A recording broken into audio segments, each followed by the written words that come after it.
A large draconic creature, not quite a dragon, but close enough for our purposes, descended upon the village and proceeded to do a lot of damage to a lot of buildings and people. We chased it around a bit. We tried to get it out of town. That didn't quite work. It got chased back in. Close enough for our purposes. Many drops to 0 hit points later, we were able to finally kill the damn thing. And the next day, while searching through the rubble for any potential survivors, bodies to bury, anything worth salvaging, we found ourselves a hole going deep beneath the village church. Not knowing what was down there, not being able to find the priest, we slipped down there, tried to see what was going on, and found a rather disturbing pile of bodies. With some quick back-of-the-napkin math, we determined that this may be something related to the every 10-day ritual of all gods. But before we could get any further answers from there, some eyes were spied looking out from beneath the pile of bodies. And then we all made wisdom saves. Or not, as the case may be. Excellent summary. Thank you. So, before we get started, have a few questions, and I guess we'll start with the historical heroes / figures that I asked you guys about last week. First and foremost, did anyone decide that they had a historical hero that their character looks up to? I do. Would you like to tell us about them? I will paste the thing I just typed. Bam. That is the individual in question. Awesome.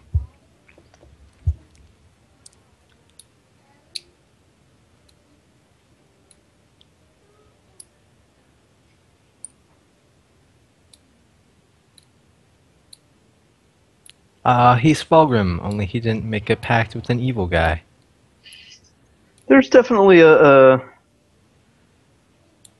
deliberate parallel from a storytelling perspective there. Mm-hmm. He's what Fulgrim was trying to be. Which makes sense if he's your historical hero. Yes. Okay. As far as anyone knows, yeah, he made no pacts with any dark creatures.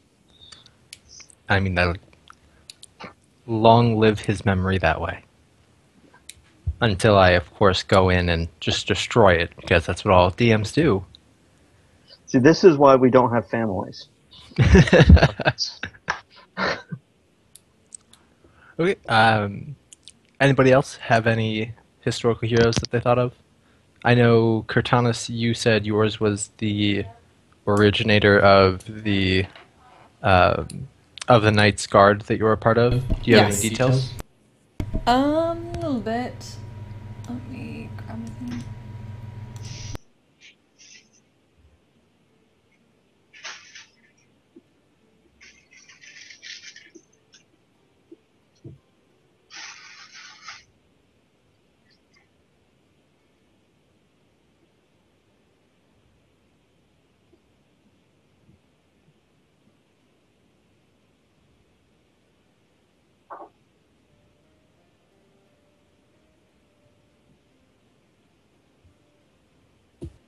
Wonderful. So is your brother's name also Krennis, or is it just short? Is it just shortened to Kren?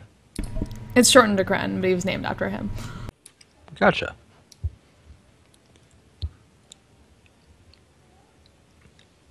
Dolivar, did you decide if Venric has a hero from history? Not like a particular hero, but as I said before, he read a lot of books. So basically, the sort of genres and heroes that he would have idolized would have been basically bards without music. Very charismatic people with, sort of like a jack of all trades thing. A little bit of magic, a little bit of swordplay, a little bit of this, a little bit of that. And particularly, the books that he would focus on would be, sort of ones that have kind of overly elaborate and slightly ridiculous plots. Particularly with conspiracies that the hero just sort of stumbles into, and probably some kind of over the top faux romances thrown in. Basically, think like the magical fantasy version of James Bond, and you're kind of there. Okay. Usually with a little bit of a horror influence. So James Bond crossed with Goosebumps. A little bit, yeah. All right. That's a good way to phrase it. Because with Are You Afraid of the Dark? Right. Belcax, how about you? I did not. Okay. Totally fine too. We talked last time as well about brothers and sisters for your side. Did you decide you have any? You don't have any?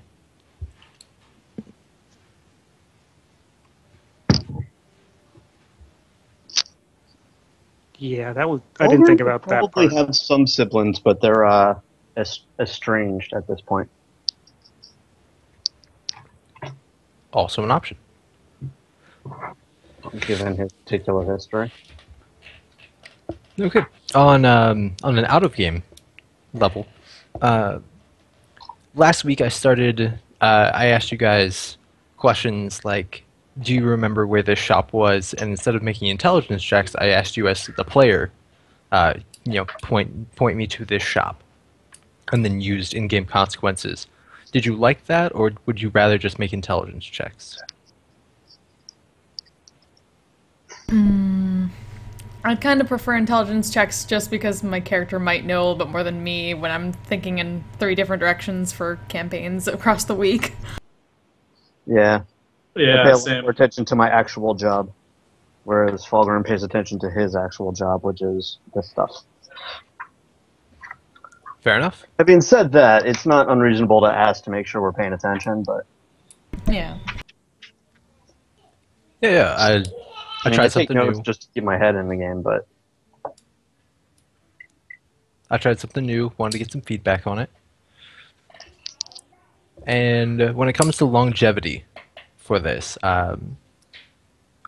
as far as I know, everyone's enjoying the actual content of the campaign. Do you guys feel like post major story arc, you'd want to restart all the way back to square one with new characters, or would you want to like continue on this grand new story arc for something just way outside the bounds? I generally prefer high-level play, so I'm pretty sure by the time we finish this grand story arc, I'm going to be like, all right, now we got him up to the right level. So, Yeah, I Me personally, can I'm admit all I'm fine with about that. Yeah, I mean, you went through the effort of making some really interesting stuff for the upper levels of the magic items that we have. So it'd be kind of interesting to see that. Okay, great. As far as that Yeah, well- goes, I think that's all I had pre-session. Yeah, so let's hop right in. So you are in the room of bodies, and Fulgrim and Cortanus, I believe, were the ones who spied the pair of eyes that slightly moved. Ikis also drew his weapon when you guys did. Belcax and Dolavar, what are you guys doing as they all draw weapons? Staying behind the meat shields. Yeah, that. Good choice. Okay, so you see some shuffling down there, and just to get us back in the feel of it, it's incredibly pungent down there, right? Smell of dead bodies that some are 2 years old. It's hard to breathe. You're almost choking on the air down here when you see this little guy pop up. And to better explain, because the picture doesn't quite do a great job. Ah, fucking head crab! So what it is you see essentially a torso, and on the front of the torso, you see 2 eyes and what I am showing them the picture. Thanks, though. They see Hold on one sec.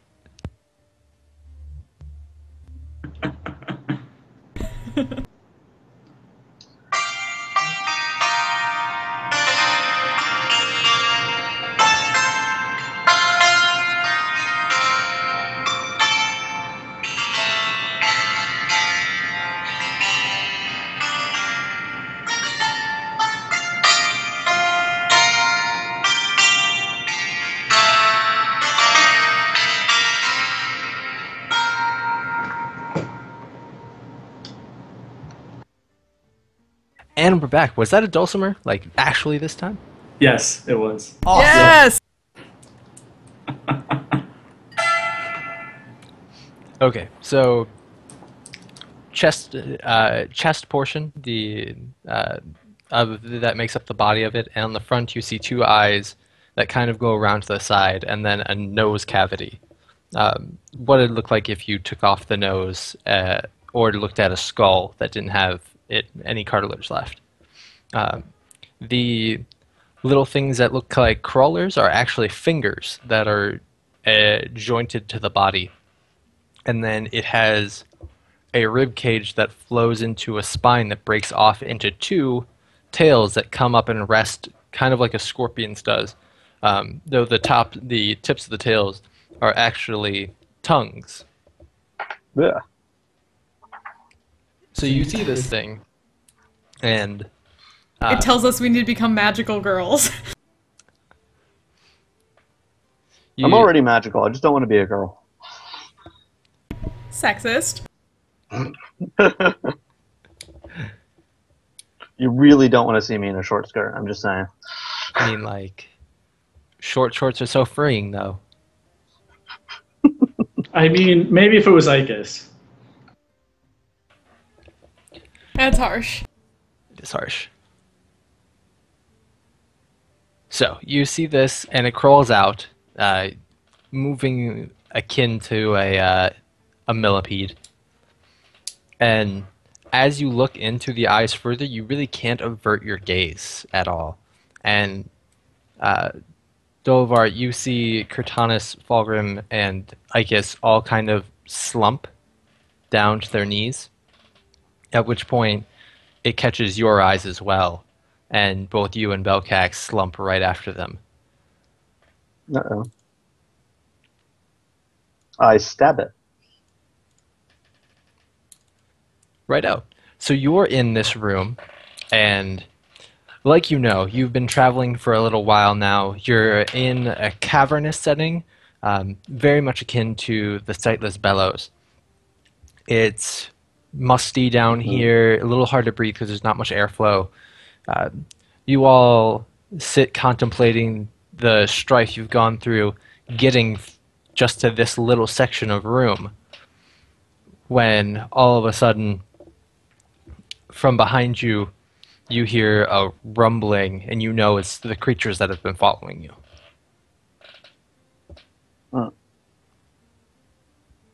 Okay. Can I stab it? Wait.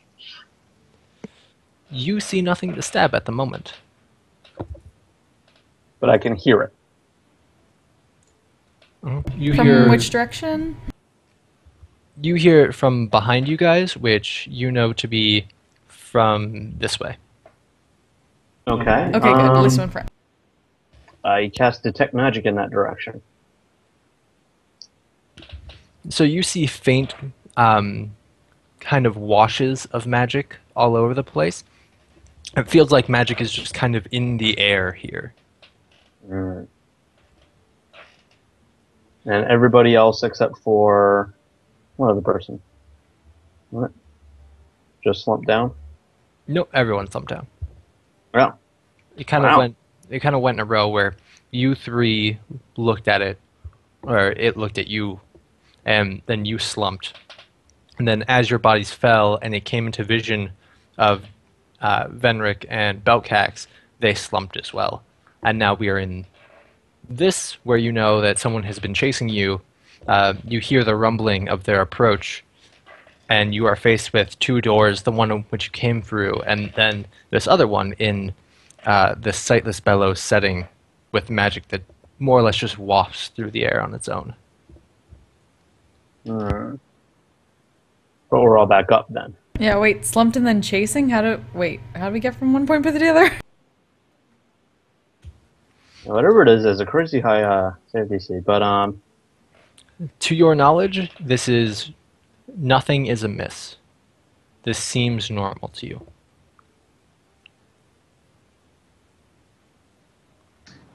Our brains are definitely being chewed on at the moment.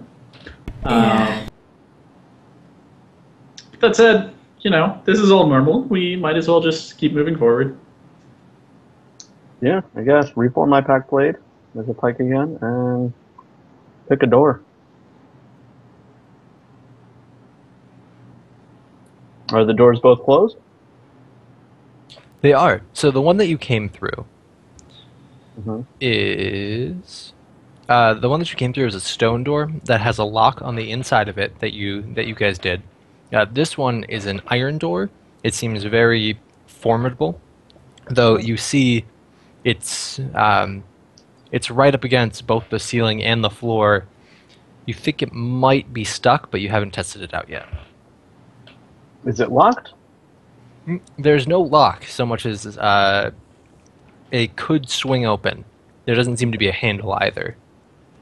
Okay. Are the hinges on our side or the other side? They're on your side. Okay, so just pushing it doesn't seem like it would work. There's no handle? Indeed not. Alright. What do I have? Yes, I have a crowbar. I'm going to try and use the crowbar to start wiggling the door open. Okay, go ahead and make a strength check. Do crowbars give proficiency or advantage? I don't know. I think a lot of times they just let I'm pretty you sure do it's things and advantage. put you up. Advantage? Alright. Great strength check. All right. So Fulgrim kind of hulks out a little bit, and as he does this,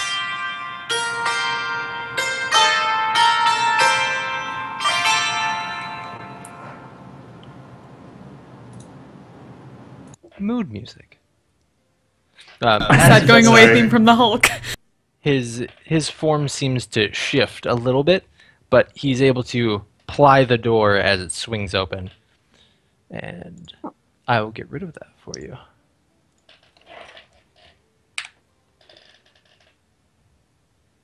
Okay. So you see a long cavernous hallway. Aside from the door being there, this probably wouldn't be, you wouldn't be able to tell that this was anything other than natural cave formation. It's also really straight, but okay. It's not like cut stone or anything. No, it's not cut stone. In character, it probably goes from side to side a little bit, right? But on the map, it's easier just to make straight lines.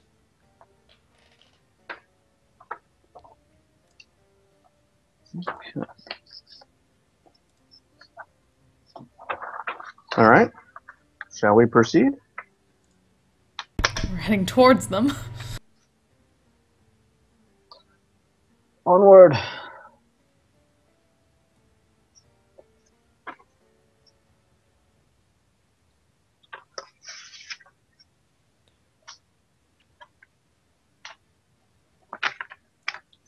Okay, so as you progress a little farther, a strange appearance comes. The top of the cave kind of wavers, right? Its opacity falters, and you see a bright light shining through down in beams as they hit the floor, but it very soon is covered back up again.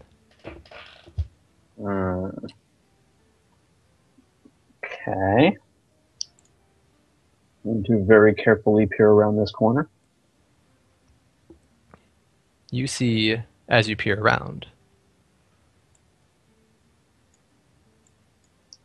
an incredibly long stretch. You can only see 60 feet in front of you because it's absolutely pitch black down here.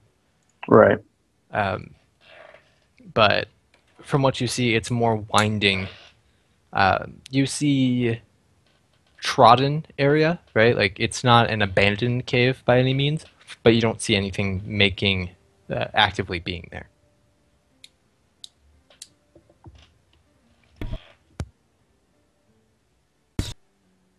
If it's pitch black down here, I assume we need a torch. At least some of us do. It's even helpful. They changed the way dark vision works to make it helpful to everybody. So yeah, I'm sure somebody got a torch up. So Actually, I picked up the light cantrip, so I'd probably just cast that. Yeah, so did I. So as Cortanus, Venric, and Belcax all think of torches and the light cantrips, They see in front of them either a torch appear in their hand, uh, the top of their staff begins to glow as if light was cast. The feather may be emanating bright light depending on what Venric wants to do. Yeah, let's go with that. Glowy bird, nice. So I probably can't even see those lights because I would just be thinking dark. The halls themselves, like the tunnels, are they consistent or are they changing a little bit as we look? For each of you, they look slightly different. Where Fulgrim is peeking around a corner right now, you see Kurtanis kind of sees his hand pushing into the wall, and where regular stone would hold steady, it kind of bends in a little bit for you. But to Fulgrim, it's completely natural. Okay. All right. Didst thou not see that? She's gonna try to like touch the wall where he had touched if she can like reach around. Your hand instead of being as the consistency that it was, it kind of sinks in for a minute, and your hand gets to about halfway up your forearm before the wall is further back, hard like you originally expected it to be, and your hand is pressed up against it. But what was up to your forearm is now just kind of gone. Whoa. Wait. So, pushed in, then it bounced back, my arm's gone? No. So your hand pushed into the wall, right? And it was kind of like when you push into a large blow-up Santa around Christmas time. Like your hand just kind of sinks into it and envelops your arm. Once it got right up to like halfway up your forearm, that part of the wall disappeared, right? And instead, there was a wall up against your hand, back where your hand was, and it acted as if it was a natural wall. Something very strange is going on here. Didst thou not see that, Fulgrim? Fulgrim did. Did I? You did not. To you, it looked like she put her hand up against a wall. I saw. It's a wall. No, but the wall sank. I wrap it with my spear. Does it sink at all? No, it doesn't sink. It makes a weird sound, not the tang that you were expecting, but otherwise it's a normal wall. Do I see it normally when he does that? What are you expecting to see? The same thing to happen that just happened to me. Then you see it kind of bounce as he taps, but it makes the same noise for both of you. There, the wall bounced. Did you not see your sword go off that? It's got a pike right now, but Sorry. yeah, whatever. Is there some reason we stopped moving? We're having an argument about whether or not the wall is a wall. Something very strange is going on here, my lord. We won't figure it out here, will we? Down the hallway. Ooh. She's being very suspicious of this entire thing right now. Yeah, I'm in extra cautious mode. 2.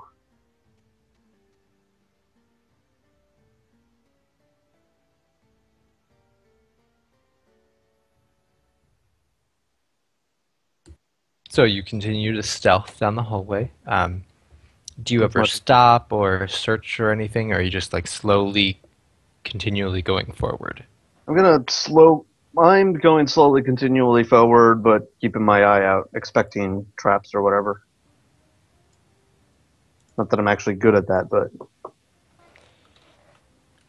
Okay, so as you continue to go, after a while, it kind of feels like you're walking in place. You see the land in front of you stretching as if it's getting longer, but you don't seem to be making any progress forward up until all of a sudden it springs backward and you're much farther ahead of where you thought you were than where you thought you were, rather. So at this point, you're all roughly down here. Okay. Mine eyes aren't playing tricks This on is me. not a natural cave. I would certainly not think so. You hear the sound of voices, though you don't quite understand the language. Coming from around this corner up here. They seem to be getting louder, though that could just be the echoes of the wall. You're not entirely sure. Stop. I want to wait a bit, see if they approach us. From around the corner, you see small dwarves with black-gray skin. They have dwarven features such as a beard, stout posture, stubby arms and legs, right? But their faces are essentially featureless. They have a nose, but you can't really define it. And they have eyes, but you can't describe them. Okay, I'll ask him in Dwarven. Hello? Could you tell us where we are? They look back and forth at each other. Mhm. They start talking in a language that you don't understand. And they start to wave their hands kind of feverishly, like a mad Italian. That's racista. Okay. Yeah, I have a perfect visual of that. Okay, go. Okay, so they Dwarven, not Abyssal. Does it sound kind of like Dwarven, but I'm just not able to put the words together? The big question is, are we all saying the same thing in this? Yes, as of right now, you're all witnessing the same four individuals that you can't quite describe. So, But they do look Well- Dwarven, so his speaking Dwarven at them is not weird. no, it's not weird at all. If you'd like to make an insight check, you can. Fulgrim. Okay, where am I going to go? Insight! Woohoo! They may have understood you. It's hard because they're not speaking Dwarvish to themselves. They're Right. speaking something completely different, but it looks like they took prompt from what you said to them. Can you show us the way out? They all kind of turn to you, and the leader, he has a war pick just kind of sitting on his back, and he starts to fondle at it and just puts his hand up to you, and they go back to speaking to each other. This time, it's more of like a 3 against 1 kind of conversation, where the 3 behind him are frantically speaking with high intensity, and he's more mellow in his addresses.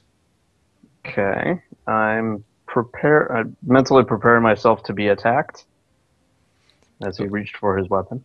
Okay, as you mentally prepare yourself, the 3 behind him throw javelins at you. Yeah. Everyone, welcome to initiative. You should have mentally prepared yourself for them to give you cake. The cake is a lie! It's a lie! Yeah, but the javelins might be too. Out of character, Oh, you're shit. totally correct. But Fulgrim's a suspicious bastard, so... Wow. A 1 and a 20. Nice. 220s. Yeah, 220s. Cortana's got one too. Thomas is also completely ready. Right. But I mean, both me and Feather. Complete opposite ends of the spectrum there. Indeed. So, It's still not going to get next to each other. Anyway. surprise round. They're going to throw their javelins. AC's still 15, because they can't get better armor.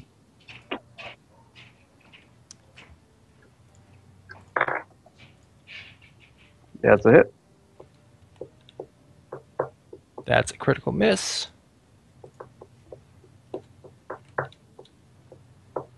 And that is a hit. Yes, it is. So let's see. That damage is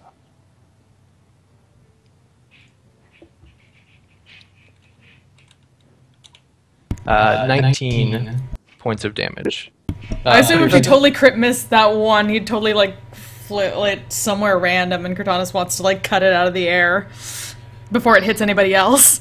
Actually, instead of launching forward, that one threw. Unfortunately, he aimed low. He hit the shield on the back of the first one, and it bounced back and hit the second one in the face. Oh, it's one of those like stepping on a plank type thing. Yes. Okay. Ow. So the first one now turns around, and he's also ready. He takes out the war pick, and he sits in kind of a defensive stance, but he's not totally defensive. Kurtanis?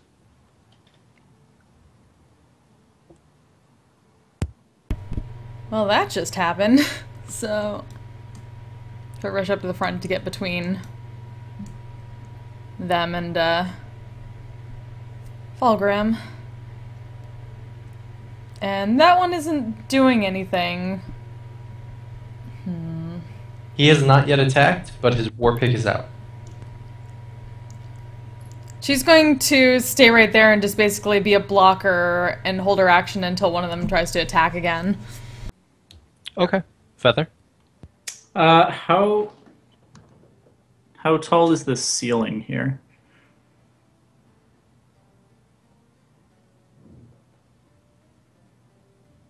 Can you hear me? Yeah, sorry, I was muted. It's as tall as you think a regular cave would be.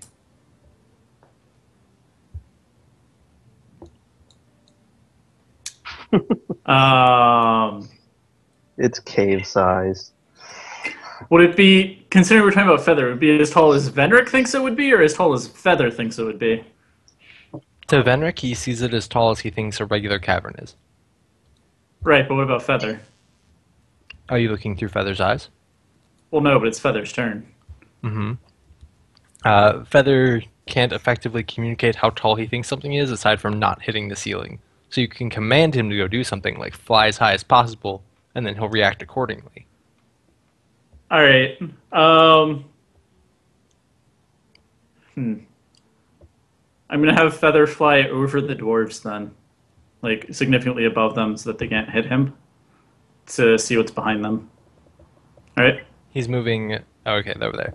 So he's flying about 7 feet above them, so like out of reach, but Right. not incredibly high. And then he sees the turn in the tunnel, and it's a lot more of the same. It's a little winding, a little twisting, but mostly straight, cavernous expanse. Okay. That's it for him. Bocax?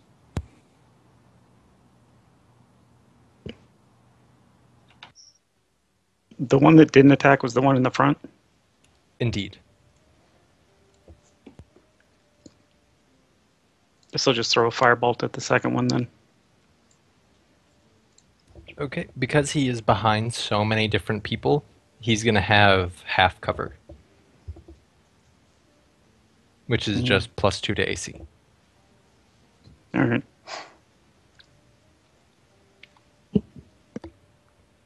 Unfortunately, Kurtanis kind of gets in the way of it, and it's deflected off of her armor into the wall. Ah, should have told me to get down. Fulgrim, what is your dexterity score? Dexterity score is 12. Okay, you are going to go first. It's your turn. Okay. I'm sorry, unless Bocax wanted to move. No, I'm good. Okay. I will.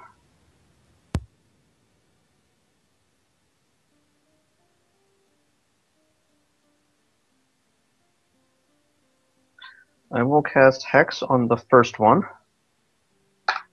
Bonus action spent. He is hexed. He has disadvantage on strength checks. And then I will stab him with my pike, because it's a reach weapon. Alright, question about that. Mm-hmm. Does he get cover because of pike? He's gonna get half cover because of Cortanas. Okay. That is a fair roll. I just want to write that down. You can still tell me to duck or something, because I haven't used my turn yet. Well, no, it's not for nothing. It's a fairly standard military thing. You're in front, you don't have a shield, but you're blocking, and there's just a spear coming out of nowhere. Alright. But it would be, you wouldn't be totally shocked by it either. But you are kind of in the way, so I'm sort of like aiming around you. I mean, if you've whatever spoken that something is. they don't understand, maybe. I can at least maneuver myself where you can get through it.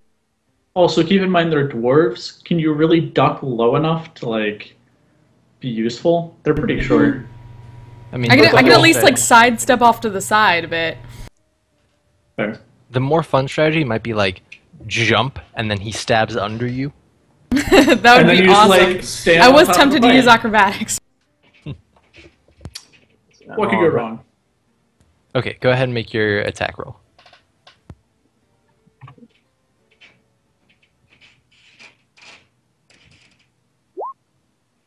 Booyah! Nice. Ooh, hefty amounts of damage. Indeed. So, kind of describe how you get around Cortanas. I'll probably be I'm holding it out to my side, so just kind of coming past, like, from from her hip. Just sort of darts out right into his face area. Indeed, The broad-bladed pike right at him. he wasn't ready for it at all. He was kind of cautiously waiting to see what would happen after it. But his reaction time wasn't spectacular, so you get him right in the more or less featureless face, and he slumps forward. Okay, I'm not going to use my move this turn, so done. Yeah, done. On their turn, they are upset at that, and one of them, the very front one, just vanishes from sight. He is no longer visible to you guys. While the two behind him grow in size, they're now essentially large creatures that are very squished inside this small cavern.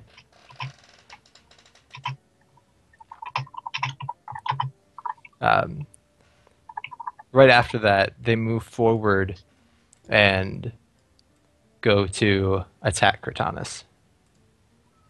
And I get to counter because I still haven't used my move. Yeah, you can make an intelligence check to ID him. Yeah, would I get proficiency from this, being a dwarf and all? Sure. My intelligence check. So... Whatever is my unskilled intelligence check. So +2. Oh 21. shit. Okay, so Cortanas, you know nothing about dwarves. For all you know, this is like voodoo magic. For Fulgrim, you know that this is standard Druger fare. They have the ability to turn invisible for short periods of times and to increase their size. It just kind of comes with the territory in which they live being incredibly magic infused. Mm-hmm. They're just blessed with these abilities, though they don't. It's not really magic. It's just kind of they're able to do this because they live in the Sightless Bellows. Drugar, if I didn't already say it. Yep. Yeah, I figured that out as soon as they did their thing. So. Yeah. Okay, so they're going to be 2 attacks at Cortanas. So we have a 19 and a 20. Yeah. So Do I get to counter that as they come at me? are you going to spend dice to do that? I still hadn't used my you turn. readied your action, of course. Yes, I did. Yes. Please attack.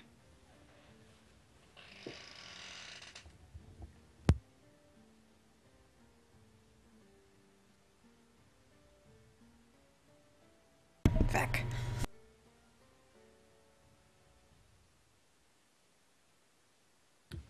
The 24 does hit for 10 damage. And he doesn't look happy about it, but he's not incredibly upset. Or 9 damage, not 10 damage. Yeah. He's not incredibly upset at the fact that he was just stabbed by you.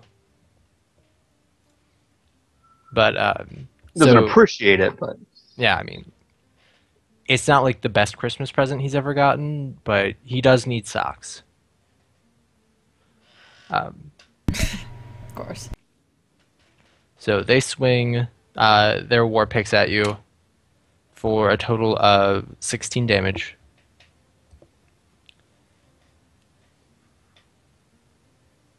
And then it's Benrick's turn.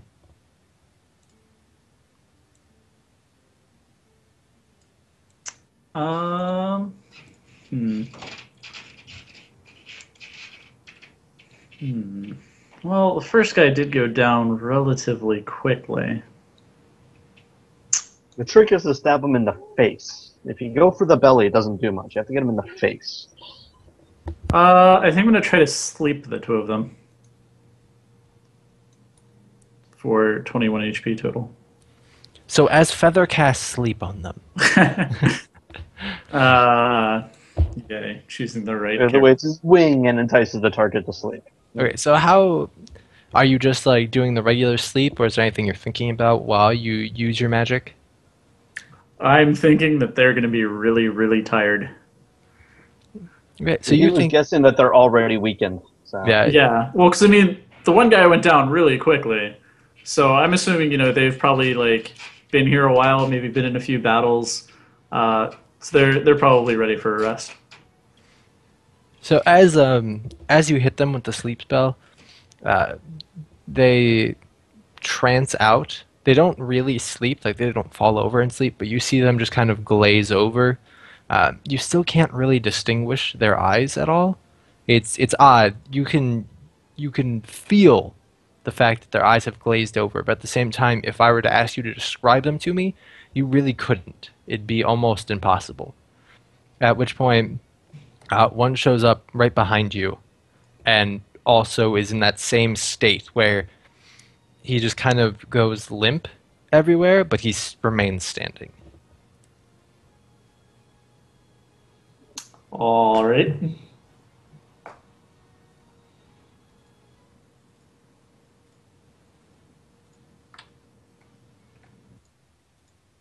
So, what do you guys do?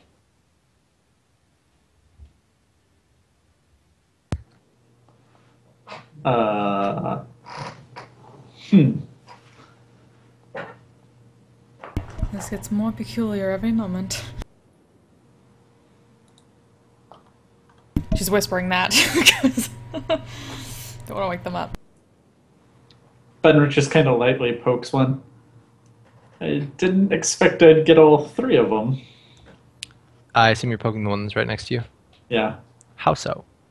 Just lightly, like... is he big or is he still small? No, he's regular size. I guess just kind of like lightly poking the top of his head. Like really, really lightly. Kind of like, you would touch something like on the ground with a stick. That kind of a inquisitory Poke. touch. Yeah. Yeah. So he doesn't actually move at all at your poke. Like where someone else who is asleep and standing might sway at any sort of touch, he stands very firm.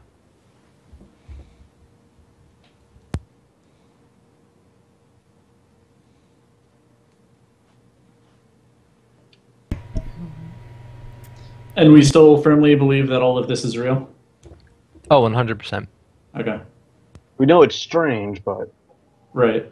Yeah, there's like your hands sink into the walls and then don't, and then things stretch. And... Okay, my thinking is we should slit their throats so they don't wake up on us. And then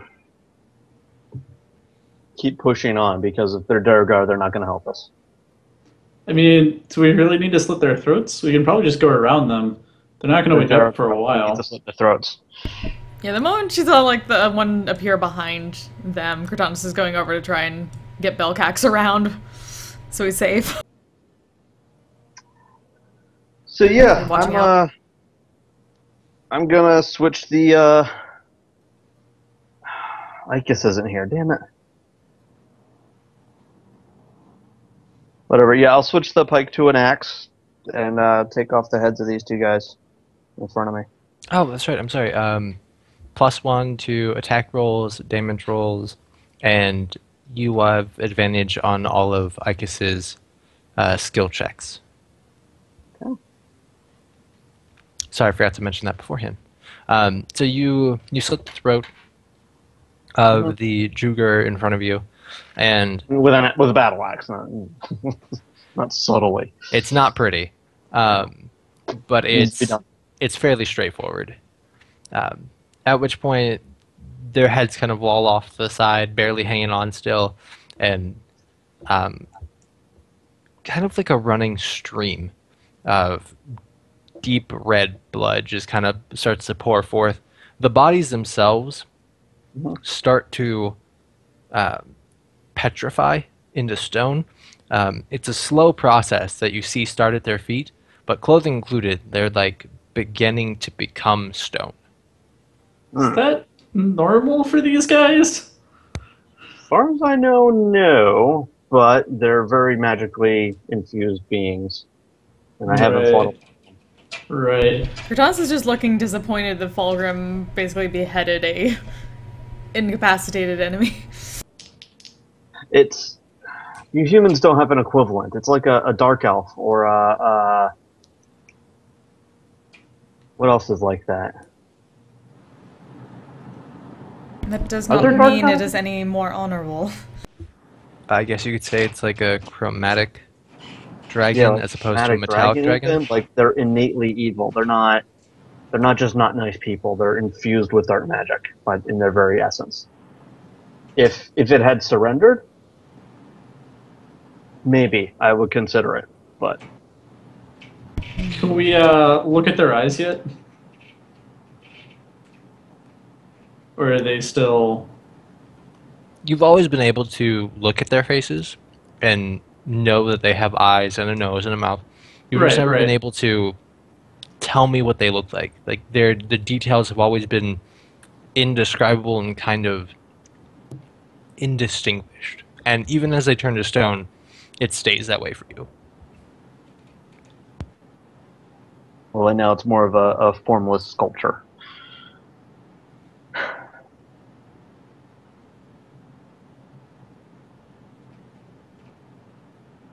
Let us just go forward. Someone else want to take point? I'm a little busted up here.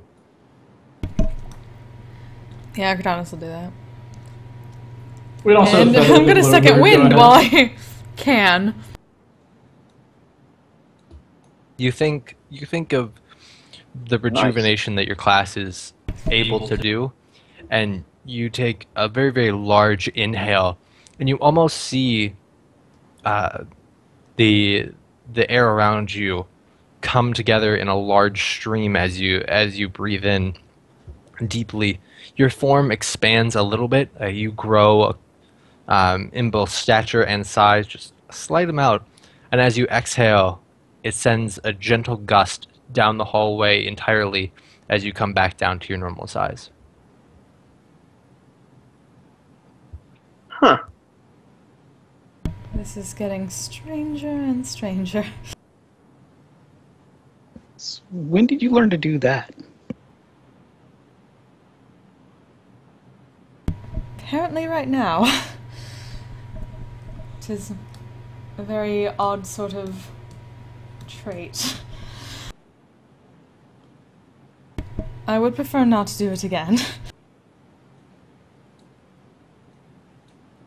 Yeah, but it seems like a neat trick if you want to. I mean, it could be useful. As you wish, my lord.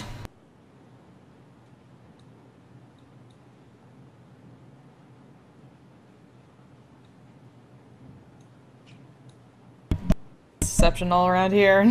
Checking the walls again, see if they keep doing that thing. As you continue to check, they become less and less peculiar. Like the first one you check is similar to what happened over there. You sink in a little bit, but as you continue to check, they solid out.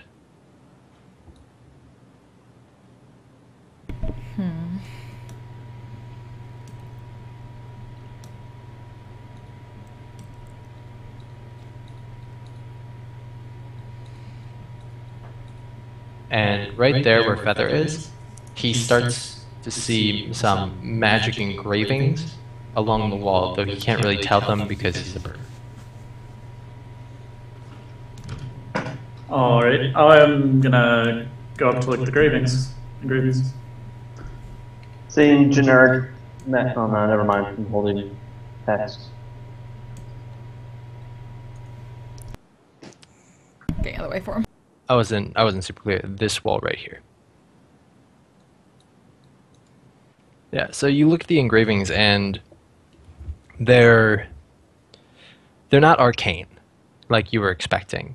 They're more of divine engravings, which is peculiar for the location, because you're still in the Sightless Bellows, large, cavernous, dark expanse.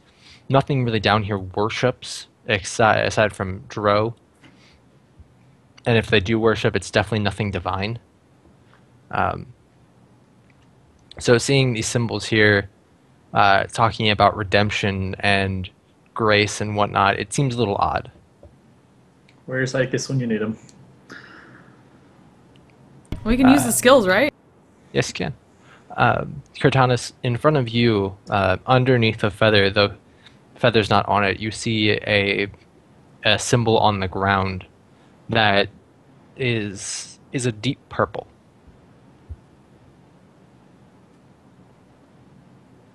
Do I know what kind of symbol? It looks any way familiar? If you wanted to, if you know it looks magic in some way, but if you'd have to make an arcane check for anything more. She'd call over a Belcax. My lord, take a look at this.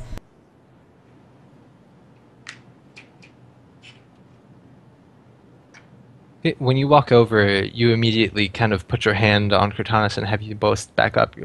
You know this to be the symbol for magic missile. Seems like an odd thing to put on the wall. Or is it on the floor? It's on the floor. Oh, that's so a trap.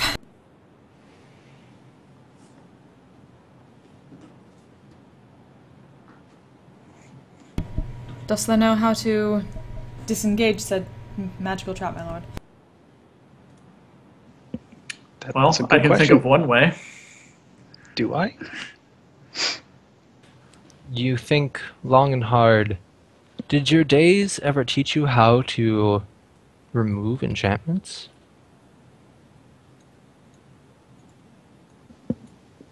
Probably not. Probably more... Fenric, do you know anything about removing an enchantment? I've read the theories, but never had a chance to do it myself. You know that you have a few options that you could try, though. As far as working, it's a shot in the dark. Ha! Underdark puns. So what are my options? Well, you have a sigil on the ground infused with magic. How would you go about making it inoperable?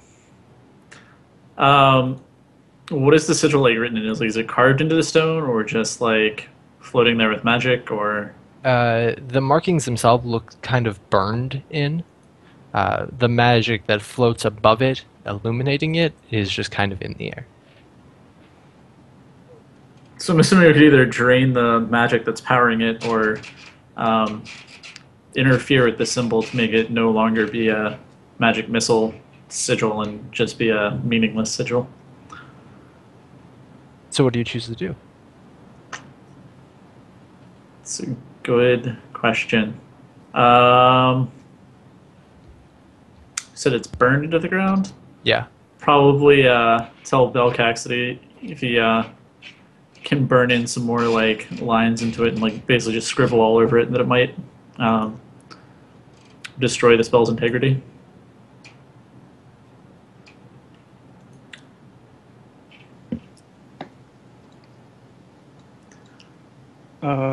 Could try throwing firebolt at it.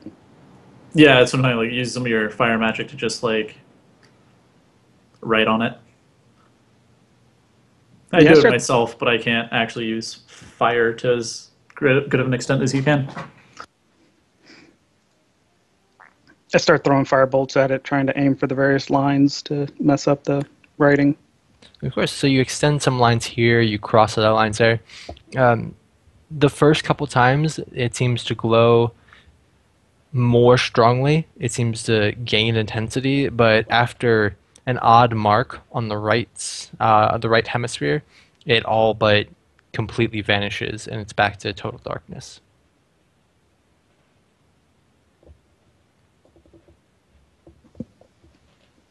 I guess it worked.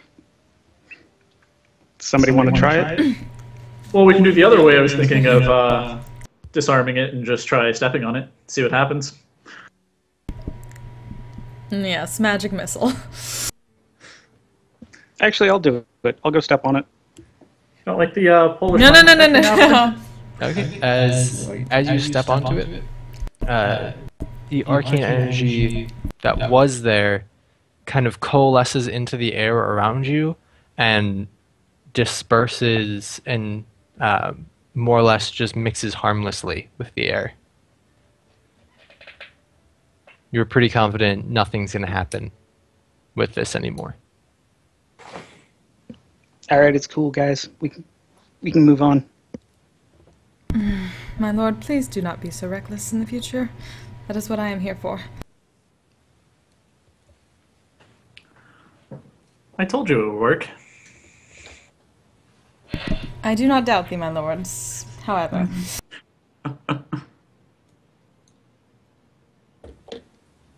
Anyway, Feather sees a door over on this side. Yes, he and does. The hallway just continues on the south.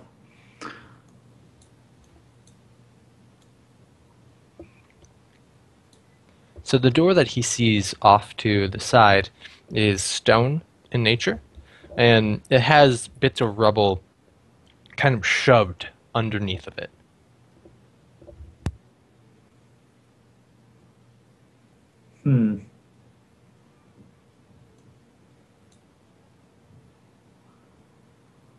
well, somebody has a crowbar.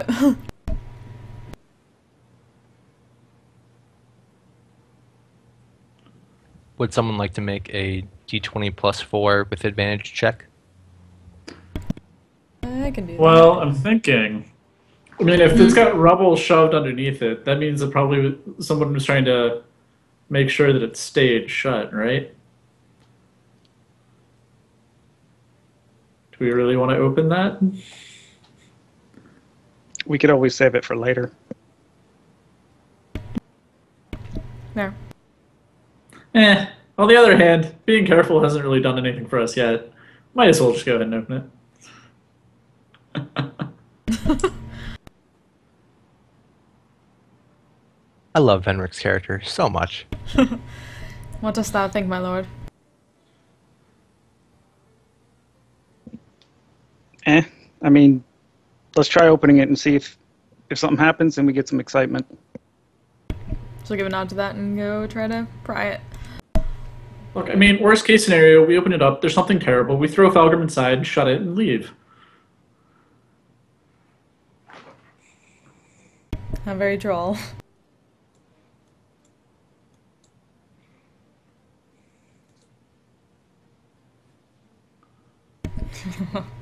One d20. Damn it. probably Sorry. helps. Oops.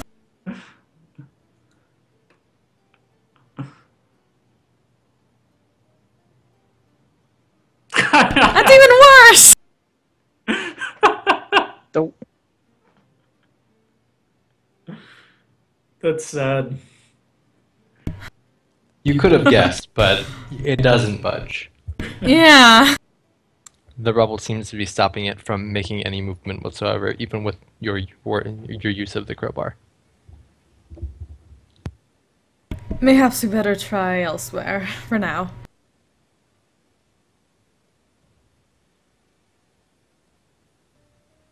Fair enough.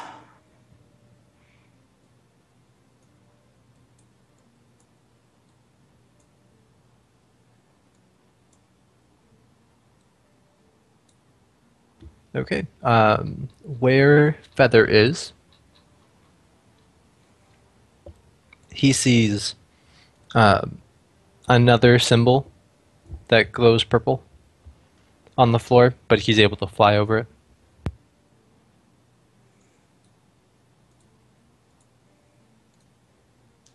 When Kratos eventually gets down there, she sees it is the same symbol as before, up north, but at the same time, a kind of wretched odor fills your nose when you get close to it.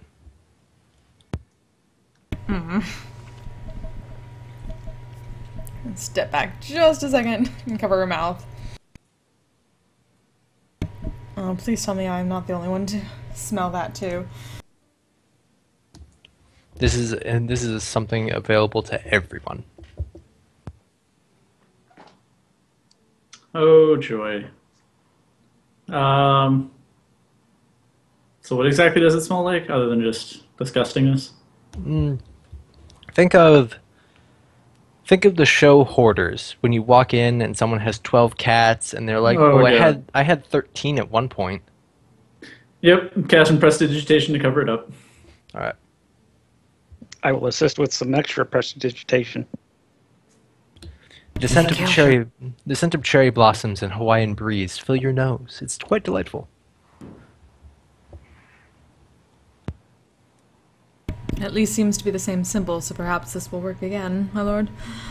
Pointing towards the sigil. Yep, it's all you. Fire bolted up.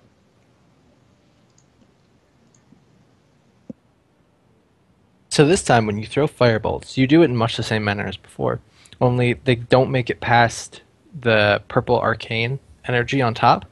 They kind of melt into it, into the vapors, and it goes from a purple glow to a mix of orange and purple that don't really combine, but they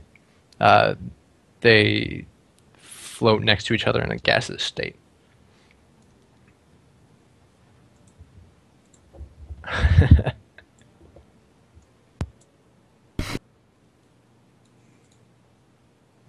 For some reason, though, you feel like it was just as effective as before.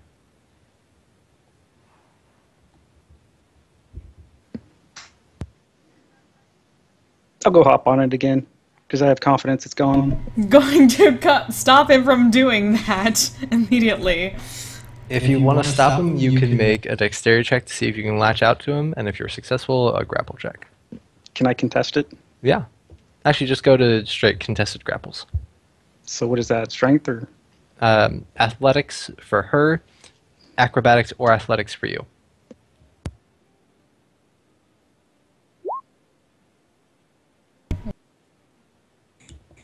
So you go out to grab him. Wow. My lord, no!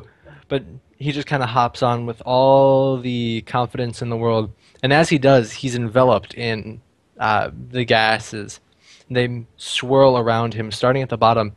The purple kind of streaks out and starts to hit the walls that are on the right side, while the orange kind of flickers to life on the right.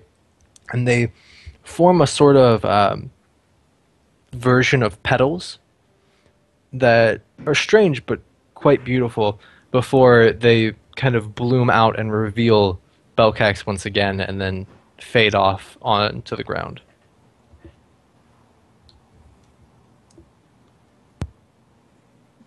See, it's all good.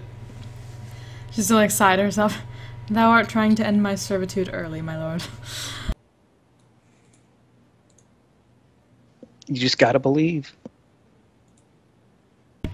I can believe and do it on my own, my lord. That is what I am here for.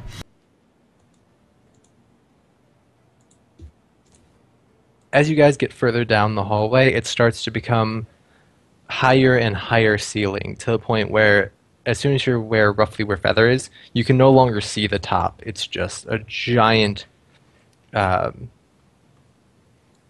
What is the opposite of abyss, or like an endless pit? Sky? Sure, it's not a sky. It's still dark. You just can no longer see the top. It's that one room in Layers of Fear, which is amazing.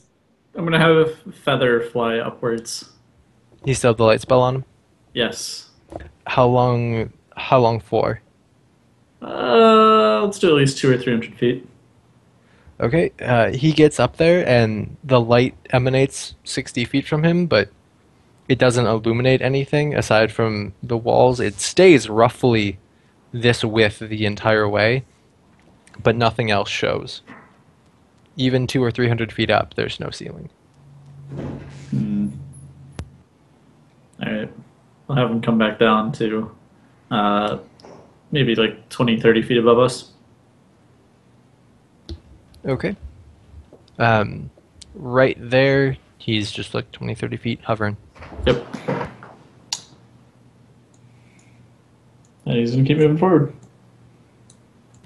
Alright, right about there, Feather hears a...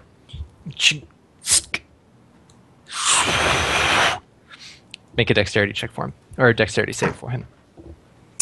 1 second.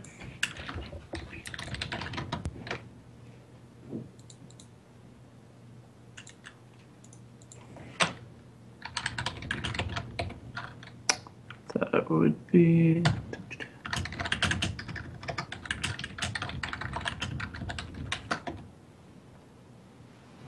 $16. Alright, so a cage of crude metal rushes down to meet him, but he's able to flap backwards suddenly and dodge out as it falls right in front of him and lands with a loud crushing shatter onto the corner tile.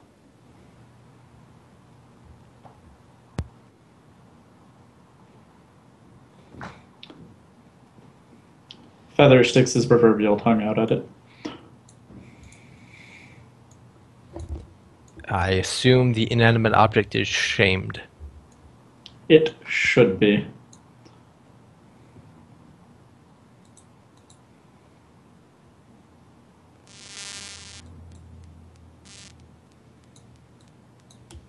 So you all continue on?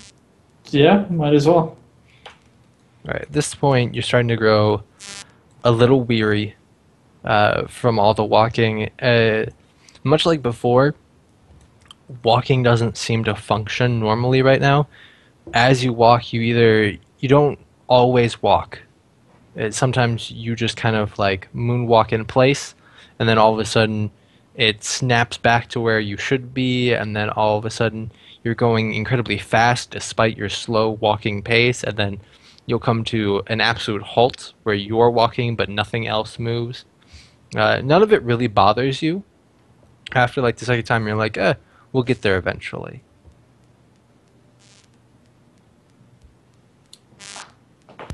All right.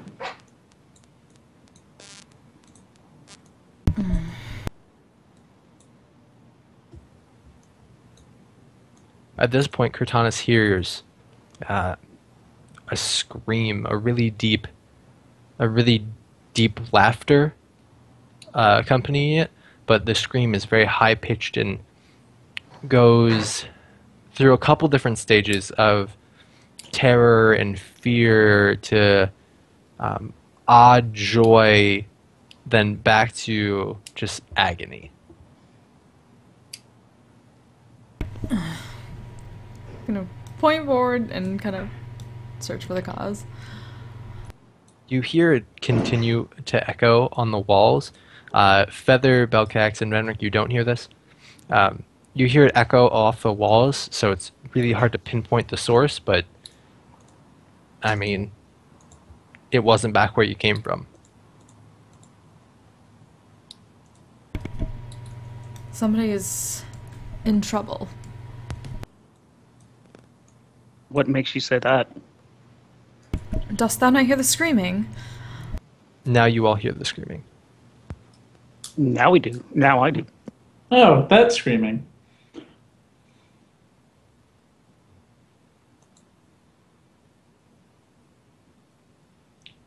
You said the screams ranged into joy? For a brief moment, there's a very deep, hearty chucklish going on. It's a low baritone laughter accompanying it, but the screams themselves are varying in tone. But joy was in there for a brief moment. Right. Look, it's probably just two people having a private moment. We might just need to let them be. Is there any private moments to be had down here? Oh, I don't know. It's nice and dark. Just, get some candles, some wine. You'd make a nice night of it. I does not want to think about your nice nights. When Feather rounds this corner, he starts to see a soft glow coming from up ahead. From somewhere around this corner, there's a light source, but he can't see it right now. Okay.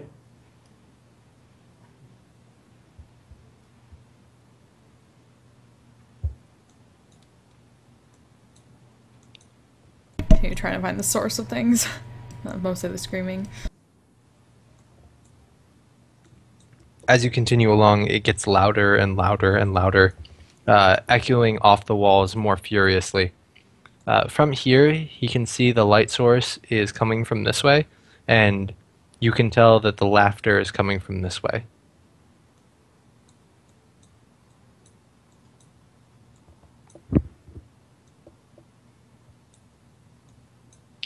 I vote we check out the light source.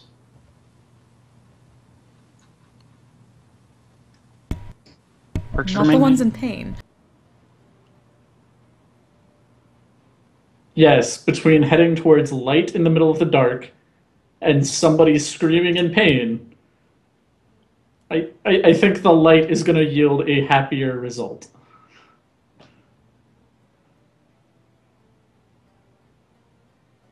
Just once again looking for Belcax's input into this. I mean, that's just me. Maybe you're into the whole masochism thing. I'm not. I'll go with door number 1 because I didn't see where the things were pointing. So that the first door is the light source emanating out from underneath of it. The second hallway is where the scream and laughter is coming from. So as Cortanus rounds that corner, she sees the door.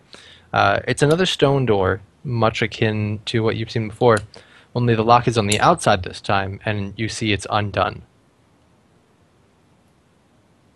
You also see, as you look closely, you also see a strange kind of device right underneath of the doorknob.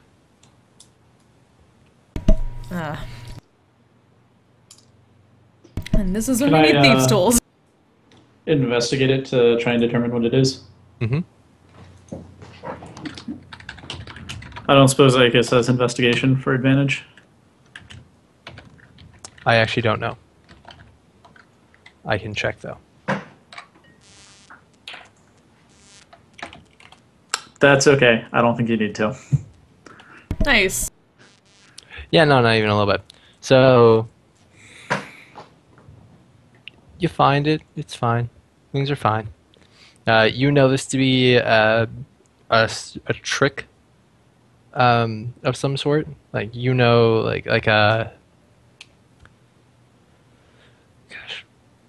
Those stupid little buzzer things that you put on your palm and then they shock people. Yeah. Buster. Yeah. You know to be something akin to that. So, not actually harmful. Probably not. More scary than harmful, in all reality. Oh, yeah. No, it's fine. It's just a clever locking mechanism. But it's disabled. You can go and open up the door. Alright. She'll open it. She feels a jolt, and Venric starts to laugh.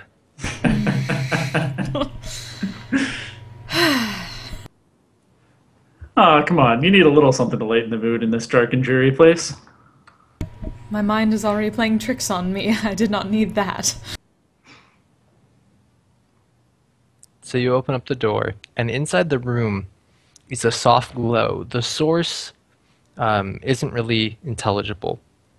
There's a little bit of white fog covering the ceiling that's about 15 feet high, the walls that are more or less straightened at this point. It doesn't look man-made straight, it looks naturally straight. And the floors are also covered in this kind of white fog. In the center of the room stands a Gadger. It's a little bit bigger than a regular Gadger, but otherwise it's kind of how you expect. A what? A Gadger. Is that like a dread gazebo? So I'm not sure what a dread gazebo is, but yeah, it's The gazebo! it's kind of a filling with the smoke on its base as well. The top stands almost touching the ceiling.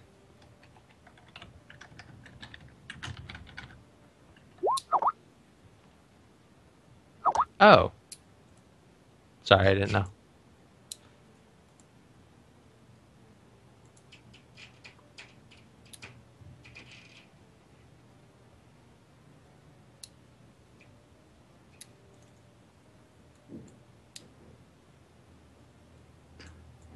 Can we do a better study of this thing? Sure. What are you looking at? I don't know how it's spelled to pronounce it at this point.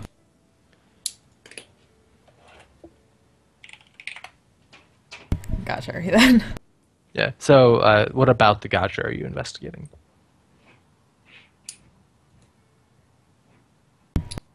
If it has sort of anything written on it, or any star symbols we've seen. Sure.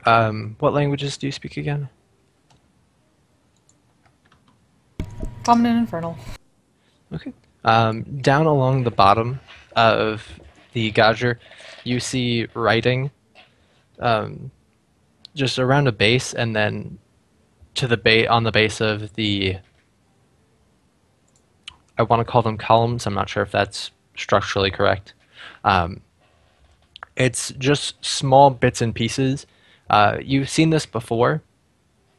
You know this to be undercommon, though you don't know why you know it to be undercommon, but you're not able to read it.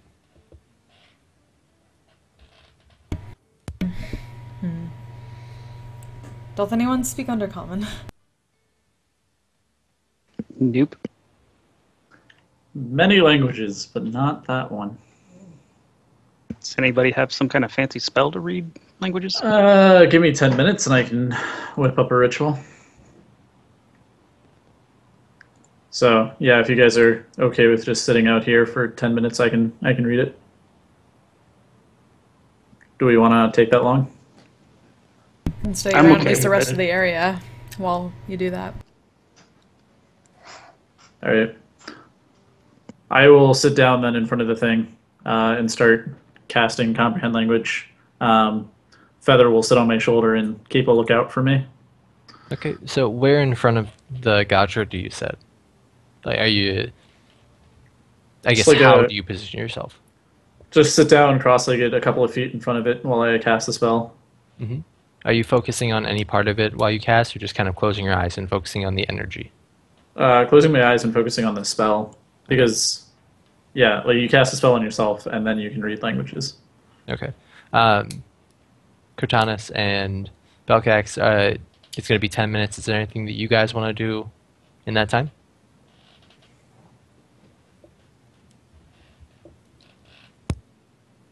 Is this thing the source of the light, or did we find out what was causing that? No, there's just an ambient light in the room. It's not coming from any particular source that you can discern. I'd like to check out the door I'm next to. This is a very familiar door with rocks shoved underneath it to more or less close it off. It seems to be the same on the side. There's no handle again. but the rocks are keeping it stuck closed. Do we hear any noises coming from it? Because it's basically right next to the screaming room. As you came into the room, the screaming faded significantly. It's still audible, but much less so.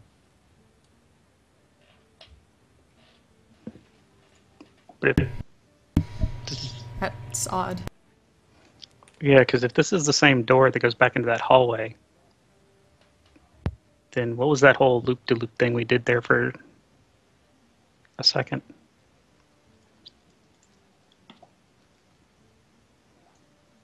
Oh, that's a very long room.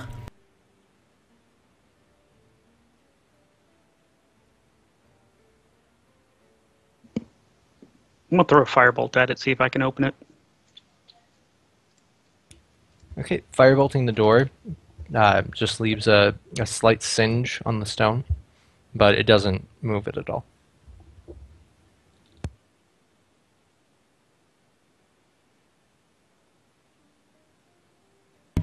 Thomas would probably mention to him that we probably should wait a little bit before we go touching anything further in case it distracts Venric. We don't want anything coming at us while he's doing that. True, but the door has now insulted me, and I must try to throw a few more firebolts at it. As you wish.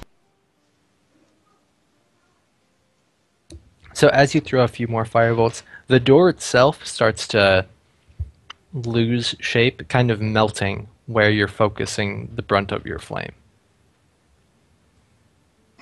Can I see through it yet, or is it still just kind of melting? It's thinned, it's not totally see-through yet. I keep going. Mm-hmm. So eventually you're left with probably like large marble size hole in the door that you can see out. I mean, unfortunately, you don't have any light out there, but from the light spilling out, you see what you think is the hallway from before.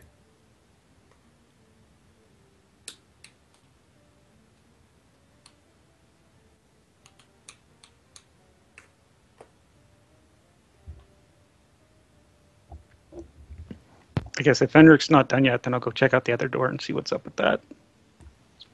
No, it probably hasn't been 10. Well, fireballs probably take a while. We'll call it 10 minutes to get through that one door. Kratanis, is there anything that you do in particular while Belcax melts a tiny keyhole or a peephole in the door and Venner concentrates on a spell? She's pretty much staying by him in case something tries to come out of any of the doors while he's by them, so she can counter it. Okay. Alright, so Venric, at this point, you feel your energy release and you feel like you're able to read the message that goes around the Godger. Yep. I read it. So it's a lot of gibberish. The words don't seem to make sense together. Like, there are phrases that make sense, like 11 eyes upon the face, and on one column, beware those that walk the walls, and on another column, deeper, deeper, deeper you go.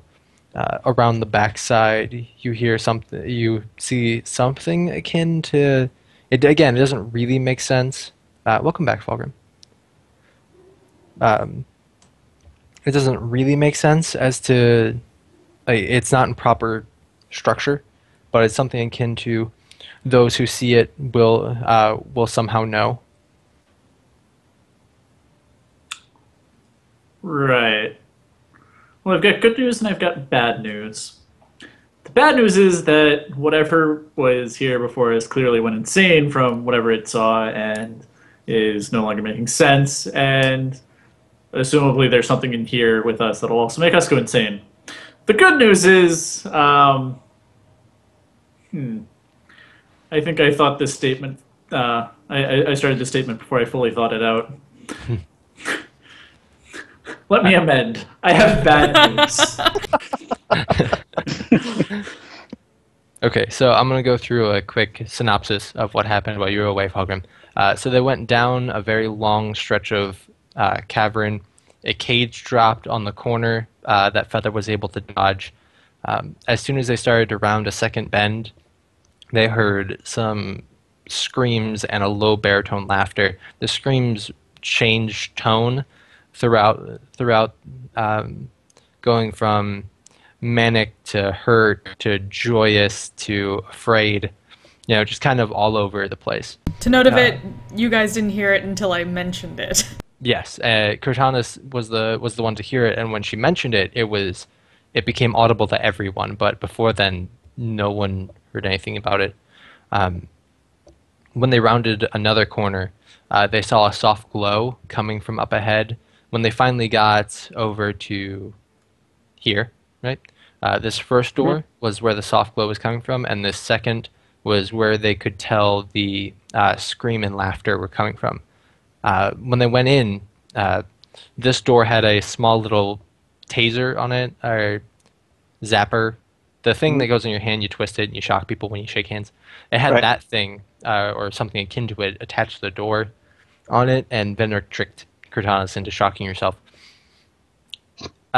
They come inside, and everything is kind of just enveloped in a white smoke, or a white fog.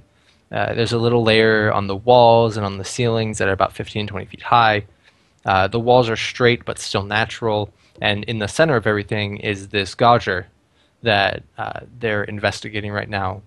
Did you hear the phrases as I described them to Venric? Not quite. Sorry. That's fine. It's a lot of nonsense. You're not able to speak Undercommon, so you're only able to discern what Venric has told you. But it's a lot of those with 11 eyes on the face. Deeper, deeper, deeper you go. Those who come. Gosh, I can't remember the entire phrase. A lot of gibberish that doesn't really make sense together. And even the phrases themselves aren't always put together correctly. So it's either a riddle or just the ramblings of a madman. Is what you're telling me. It's the ramblings of a madman who apparently went insane by something down here. That's how I read it. 11 Eyes makes me immediately think of Beholders. Could be that. There are also references to things crawling through the walls and things like that. So Okay, if there ends up being a beholder down here because you thought of it, I'm gonna like, what did you do, Ray? So the gauger, the columns on the gauger kind of sprout, right? Like they go up and around in a way where they're also pointing up off the top of the roof. It was always there, by the way. It was just a detail that I didn't describe before. All right, Gauger? Gauger. You spell that? Oh, Gauger. I did. Yeah, I still don't know what that is because I can't look it up because nothing shows up. Yeah. If I'm not describing it well enough, you could like prompt me what you can't visualize. I have no idea what it is. Yeah, it's just it's a word that I've never heard before, and I can't seem to find a definition for it naturally anywhere. Okay, so It's not a Google splat, but it does not refer to an object. right. So the gauger itself is taller than your average gauger. Like it's almost touching the ceiling. That's like 15, 20 feet high, and it has the columns that I was talking about that kind of sprout up and then around and off the top. The base of it is pretty sturdy. It's made of like kerchik, but like you feel like it would withstand a significant amount of weight.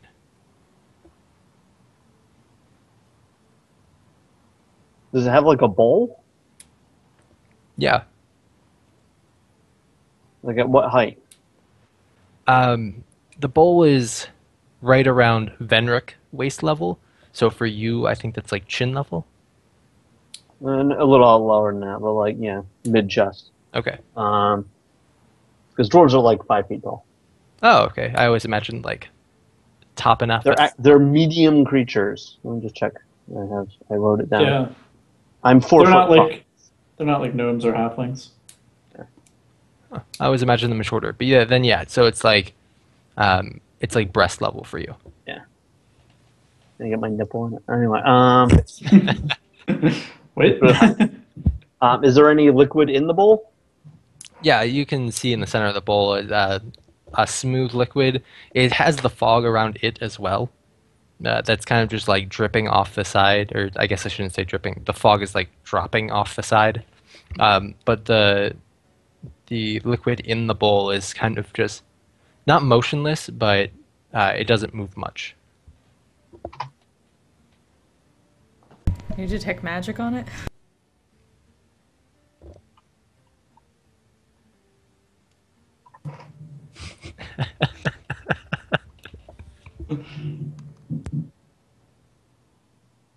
Do Dragonborn even have nipples? It's an excellent question. Yes. I think Yes, it that's is. a mammal thing. So Well, we don't know they don't lactate. Well, they come out of eggs, so what's the point? Well, milk is separate from that. Whatchamacallit, platypi lactate. They don't have nipples. yeah, but Aren't they platypi technically are freaks mammals? of nature. The platypi are all the kingdoms. Are you They calling are me a platypi? Freaks of nature. But they don't have nipples though. They just lactate. Okay. Not even asking you know that. I want to know how that works. Apparently, basically, their entire belly. Gather round, children. Platypi are weird. Freaks of nature. Their back feet of the males are venomous. Venomous. I Yep. did know that. That's new to me. With the males, only the back feet. And apparently it's actually like fairly strongly venomous too. Yeah, it's Australia venom. Yeah. Everything has Australian venomous. For the people who might be watching my Twitch somehow, the more you know.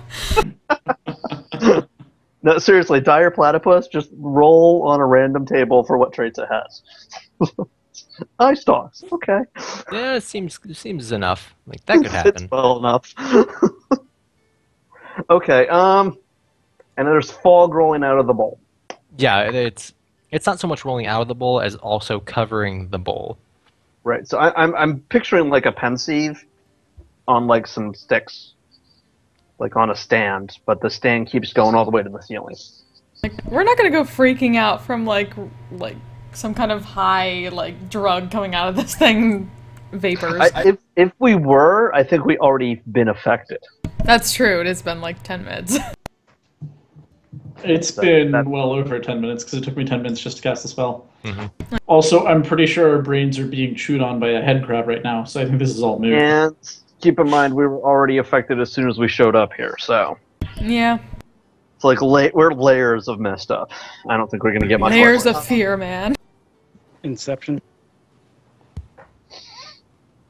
I do kind of want to like brush away the foam, see if I can see past it. Sure. So as you kind of just create a little gust to spread the foam off, in the basin you see just a clear liquid.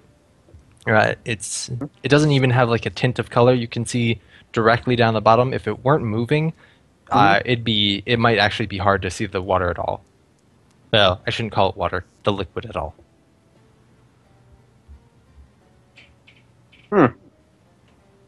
That's not helpful at all.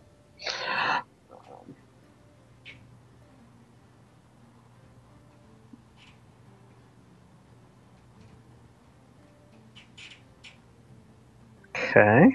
See if I have anything in my inventory I would be willing to risk sticking in there.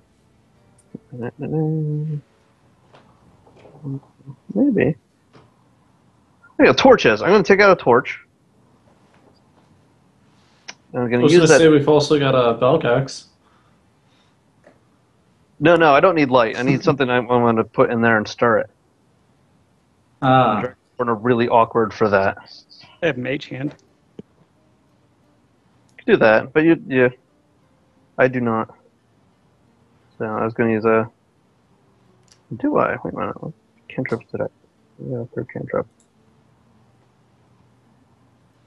I also have mage. Yeah, I'm going to use Mage Hand to stir it with a torch, unlit. Okay, so the wrapped end of the torch or the handle end? Handle end in. Okay, so as you dip the handle end in, it does the weird thing where it like shifts over because light doesn't affect it correctly through liquid. And then you start to stir, and it's not a very deep basin, so some kind of splashes over the edge. And as it splashes over the edge, it kind of deals with the fog that it hits. It disperses the fog that it hits. But other than that, it doesn't seem to react in any sort of way to the torch itself.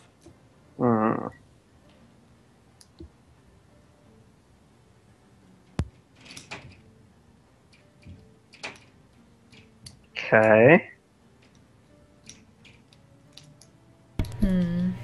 Cortana's going to try to see if she can get some of the water and splash it further on the fog. See if there's anything on the floor that they can't see because of the fog.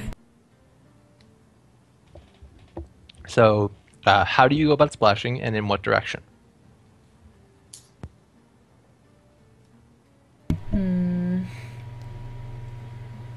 Take like a cup full underneath her glove and just kind of splash it out around this general area. Okay, so Behind her, away from people. are you trying to get like multiple handfuls or just like one small handful? One to start. Okay, as you dip in your hand, you get a tingling sensation, and as you throw the water, it disperses the fog there as well. You see more of the kerchic that makes up the floor of the Godger, but as of right now, you don't see any like writing that you're missing.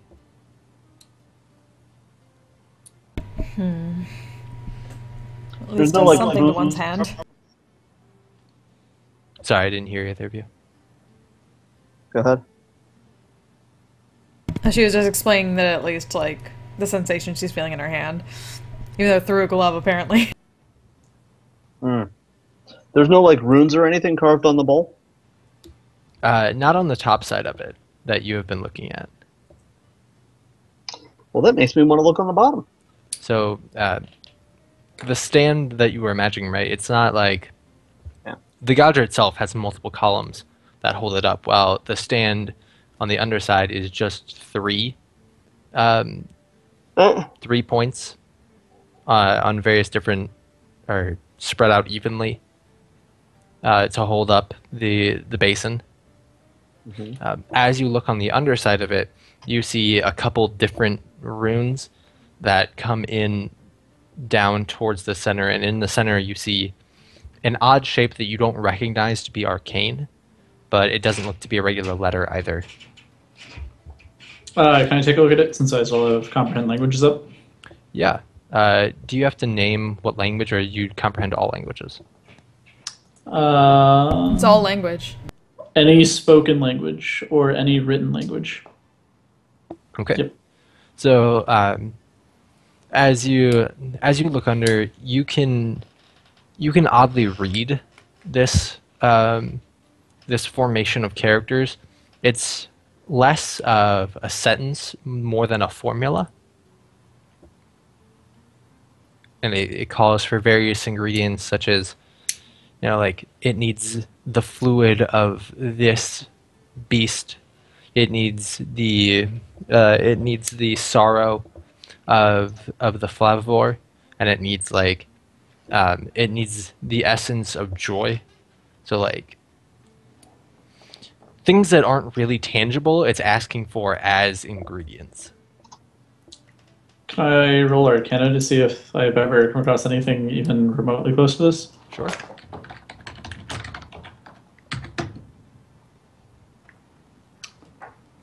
I really need to sort out my characters, but 16. Yeah, so you actually do hear Feather on your shoulder, and it's odd as he speaks that you can understand him, but he reminds you of that one spell back to make the epitome of liquid. The epitome? No, epitome.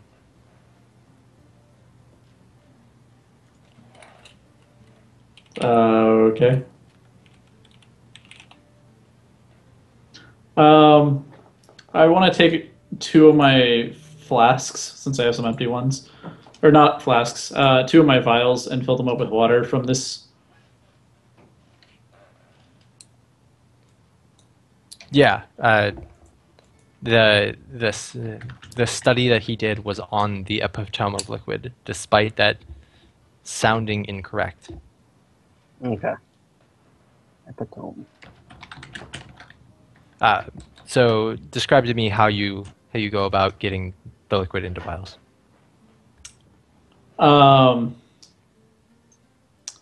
Gonna have some string to tie around the end of the vial, so I'm not actually putting my hand in the liquid, and just sort of dip it in, pull it out, grab the vial with some like cloth and wipe it off, like on the outside, seal it up, and throw the string away. Okay. Do you have 2 pieces of string to do that with? I mean, I can cut some from something. All right. So you sacrifice a little bit of robe, I assume, Yeah. to make this happen, but you now have.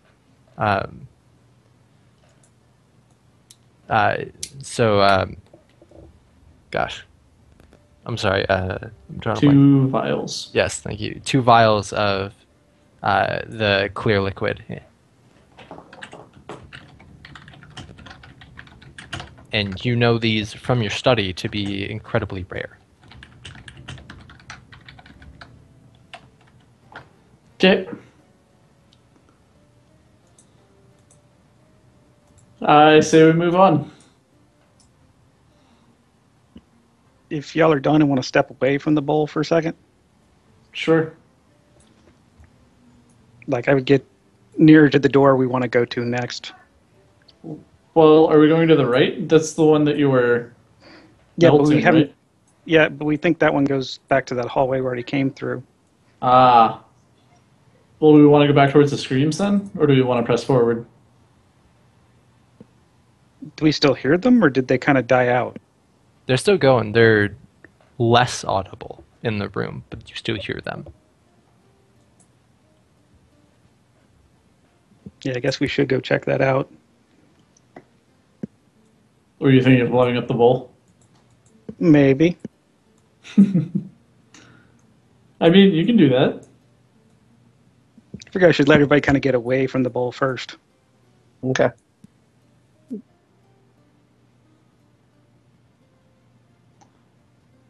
So go ahead and describe your actions to me. I throw a firebolt at the bowl, trying to hit it. Like, if I could just land it in the water, that'd be nice. But barring that, I just throw it to hit the bowl. Knock it over. Yeah. Okay, and what are you expecting to happen when you throw it at the bowl? Like, are you expecting like alcohol like burst into flames? Or are you expecting it to just like fizzle out? I'm just kind of expecting to see something happen. What it is, I'm not sure. Okay, so you throw the firebolt and roll a d20 plus spell attack stuff, regular spell attack. I'll just use firebolt then. Yeah, that'd be smart. Ooh, so your aim is particularly precise as you throw this, and as it hits the liquid, it rolls and starts to churn, and you see the liquid rise out of the basin and start to pour over the sides. It completely covers the Kerchik that's the formation of the base of the Gojer is slightly dented in the middle, so water will coalesce there first. So it does that, and as it starts to build, it eventually falls out the sides of the Gojer, and it starts to increase pace. All the fog that it touches disperses, and you do now see writing much akin to what Cortana was looking for, just not in the position that she was looking for it, on the base of the Kerchak, on the Kerchak and the base of the Gocher.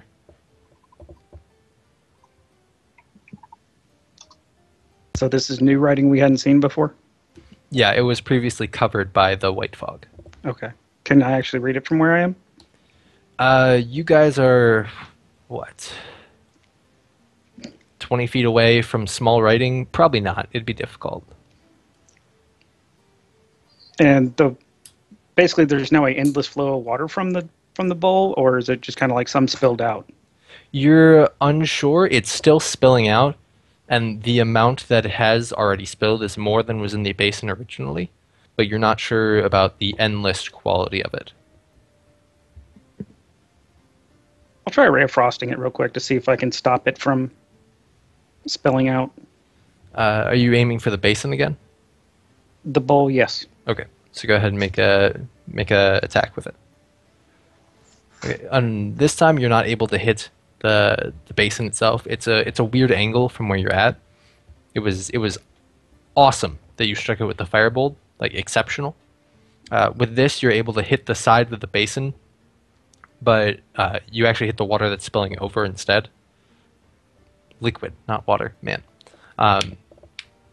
As you hit it, it boils. I'm not sure how to properly describe it. You see bubbling happen, but it looks like bubbles are collapsing in on it from the outside, and it compacts itself down. And you see it start to spread down the trickle towards the base, where all of a sudden this inverted boiling happens, and the water that was spilling out the sides and collecting in the base on the floor of the Kerchak all comes together in a small point, and it's now much smaller in volume. I'll yell over to Venric, hey, you want to check out this new writing I found? Sure. Carefully reapproach. Yep. I'll carefully go over there and go to read it. Okay, on this part, you read that the favwa is the answer. Like that is what is written over and over and over again. It makes a semicircle. The writing winds from what looks like a large crescent into kind of looking like a sound wave in pattern, all up towards the basin of the bowl. Well, looks like more insanity. So what did it say? The favwa is the answer. The fatwa?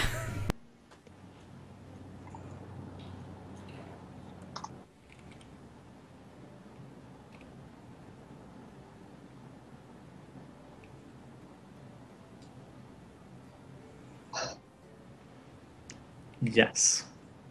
To all of the above.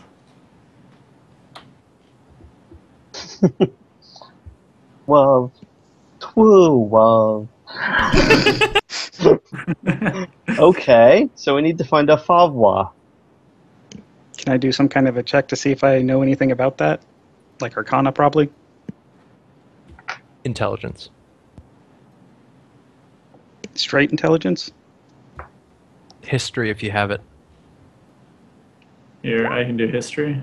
Though Not very was not enough. Not much better. Have history, but Fortunately, Venric does recall that favwa is a mystical liquid of ancient tales. It's not thought to be real. It's thought to be just kind of fairy tale. Like when you write yourself into a corner in a story, favwa appears, and it's able to save the hero through one of its odd properties. Oh, so basically our only chance of salvation is a deus ex machina. Lovely. Alright, where would we find such a thing? I look at the 2 vials of liquid I got. In a bit. Does that mean we're supposed to drink it? You're unsure of what Favwa is. Like, you've read, Venric has read all the stories. Like, it's in some of the classic adventure novels that he loved. But Did I guess have history? I will check. No, he is not proficient in history. So Favwa is present in the tales that like you've read and loved. It has a multitude of properties that have been described throughout different series, but no one ever goes in detail about its appearance. So even if It's you unobtainium. even if you saw Favwa, I mean, like, you're not sure you'd be able to identify it aside from like All right, fuck testing it. to make sure it follows the qualities. I'm gonna that it's grab got. one of my vials and drink it. Okay. As Venric drinks the vial of liquid, he falls over. Is he dead? You can check. I will check. Make a medicine check. That's not good. He's fucking dead. Yeah, he's fucking dead. Yeah, he's fucking Wow. dead. So much dead. Yeah, he's fucking dead. Does Ikus have medicine? Doesn't matter. Pretty sure Ikus does, but unless it's a +1, right? Well, it'd be It has advantage. It's But I advantage. mean, even then, you all really rolled fucking low on Yeah. every single roll. And he Yeah. doesn't even have it. Okay. So I Venric, wish Ikus was here. So we apparently that was not the Favwa. And we need to find it somewhere. Where would you find something like that? Would it be like in a temple? Sounds like you find it in a shrine or something. Well, did Venric ever actually tell us what it was, or are we still kind of like, yeah, don't remember?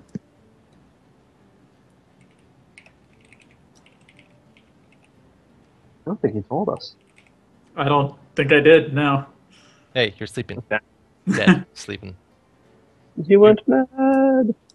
I know what to do. Drink then. Damn it. I was gonna try to shake him just in case. Like, Yeah, come on, don't stay with me. Stay with me.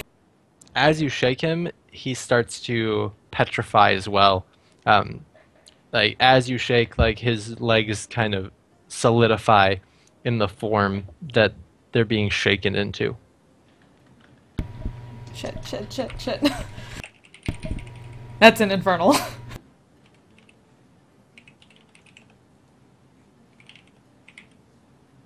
Yeah, how's Feather in this? Because he's a spirit attached to him, basically. Feather is still present.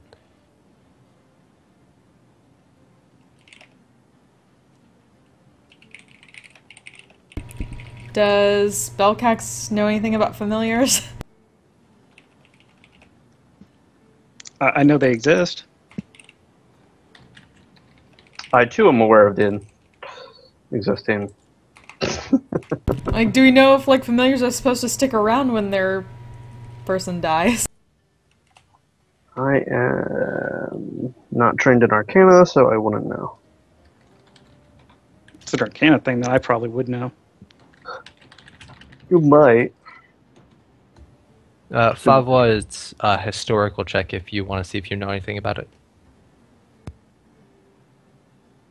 No, we're talking about familiars. Oh, sorry.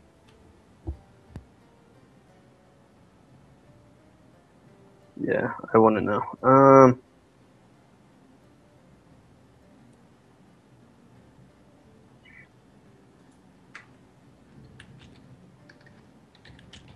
Okay, he's petrified, right? I guess he's getting heavier.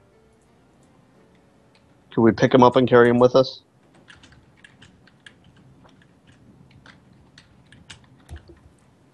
Can try. Yeah. I need my hands. Fulgrim, as you go over to try and like pick up Venric, you fall to your knees, your eyes roll back in your head, and you fall on top of him. Ugh. Yeah, shit. Fulgrim. Do I lose consciousness? Yes, you're out. All right. Kratos is gonna try to roll him off. Just in case. And then basically shake him. No, no, no, no, no, no, no.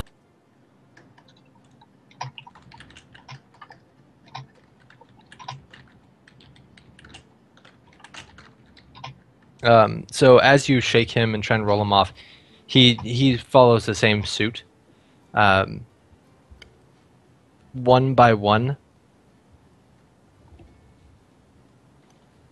One by one, Feather, and then you, and then Belcax all also fall over, just turning to stone as you go. All your eyes flit open, and you're in the body-filled room from before.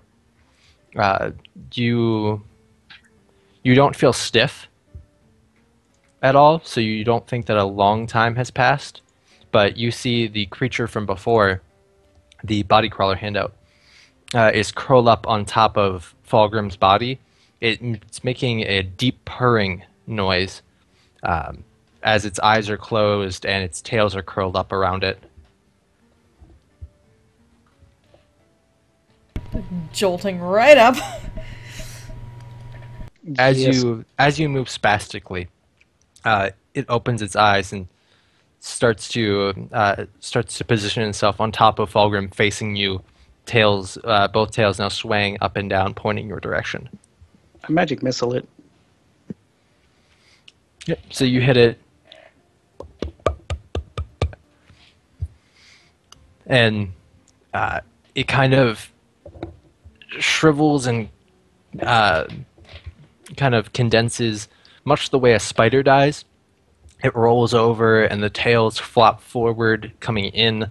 The legs are, well, like fingers, I guess, all close in on themselves, on the body, as well as the eyes just kind of roll backwards.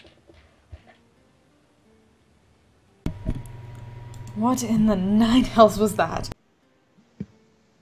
And then I'll firebolt it for good measure. Not while it's on top of Fulgrim. Fulgrim, there's a thing on fire on you. Okay. Cortanis will push, like, reach out her sword to swat it off of him I can move. and into a wall. Yeah, you can all move. You. I will attempt to throw the damn thing somewhere. Grab it and hurl it. Okay. As it's struck with fire, you whip it off, and it hits a wall in the back, and then just you hear a sickening crunch from the exterior bones, and then scrape as it slides down the wall and drops to the floor. I grab my spear and I stab it. It is opposing wall, so it's like 20 feet away from you, and you'd have to make it over the mound of 80-ish bodies to get there. I'm gonna do that. Because this thing needs a good stabbing.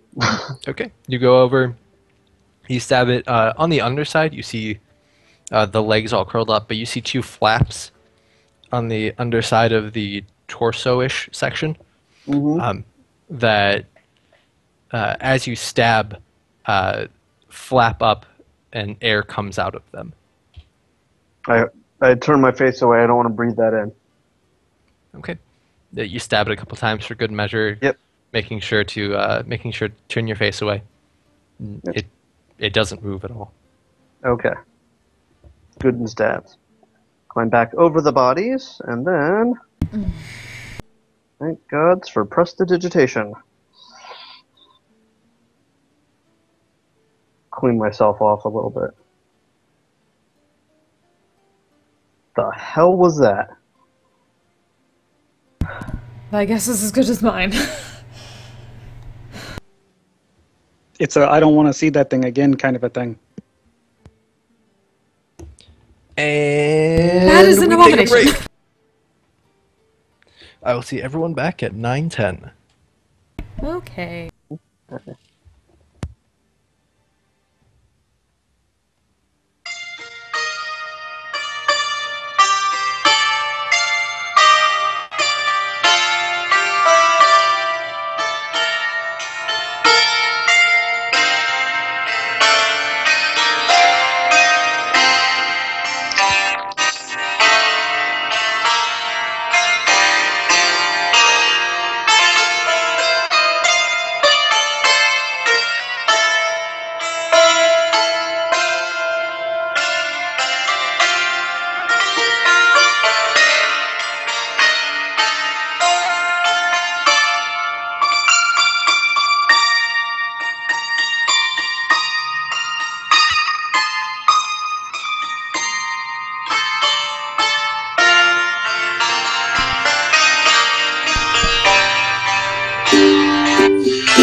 was trying to do it, but damn the difference in Yeah, lag. it's not going to work over the internet,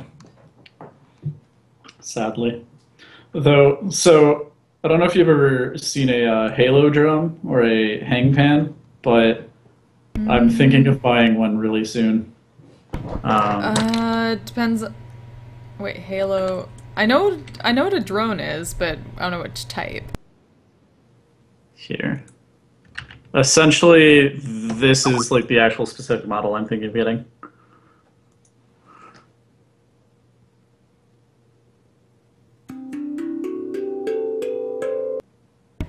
Oh yeah, my friend has one of those.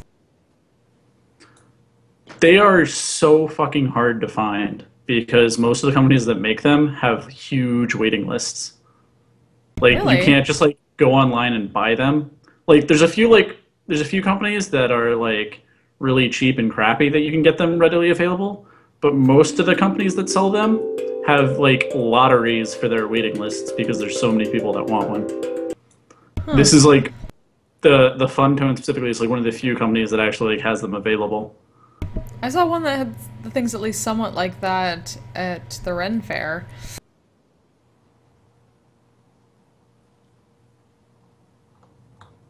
But yeah, they're just so cool. Yeah.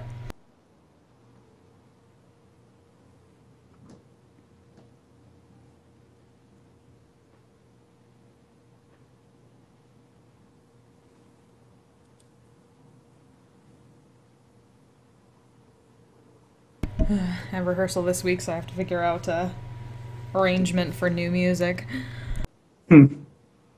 Fun. What is it that you do? I am in a 4-woman nerdy and dirty a cappella group with a little bit of ukulele. So what, acapella, but like, what genre? I guess I can still ask. Folk, filk, parody, that sort of thing, but mostly folk in the pirate variety, but a lot of parody of that stuff and a lot of single entendre.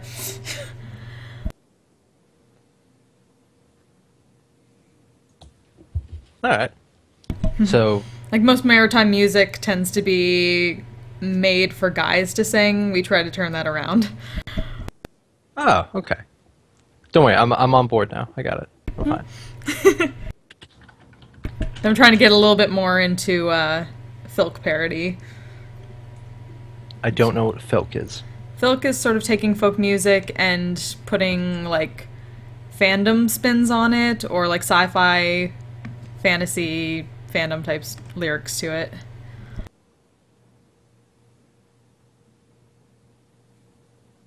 So would it be too much to ask for like an Arklan Adventures theme song? I would need a, I would need an actual, like, tune to start off, and then I'd need some, just work on parody lyrics from that. I'm not good at improv, though, so I'd need a little time to think of that. I mean, I can give you like 30, maybe 45 seconds. That's all you really, I'm right? not the improver of my group. That would be probably Saber.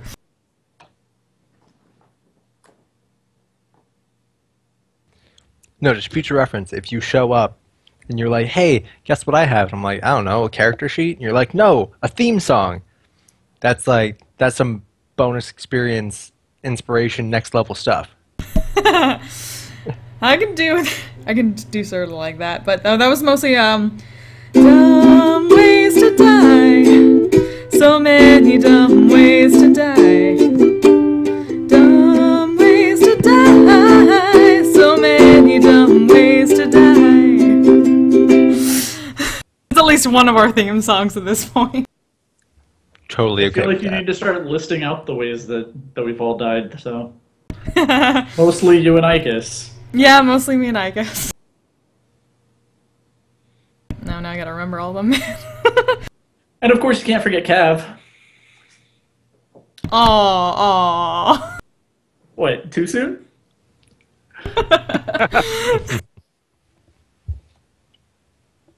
So it is 9:10. Do we have everyone back? Just gonna say, I feel like we need a death scoreboard. I win. I'll have to Currently, you're winning. I'll have to go through all the videos and just start counting. I'm the only one to actually die, technically. Yes, you were the only one to make 3 fails so far, though you're just ugly. You're not dead. I wasn't that pretty before. Did I just go down twice that last session? You all went down a lot. So I know Fulgrim did. That's He went down bow once. wow. I guess went down. Cortana went down twice. I think Belcax and Venric have only gone down like once, though. I don't think I've ever gone down. I didn't think you had either.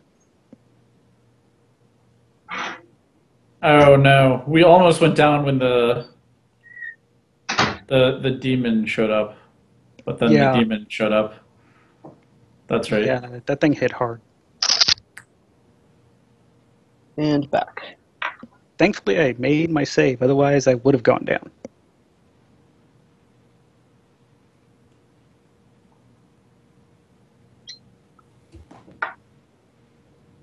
Okay, so we re-enter the stanky room with lots of bodies.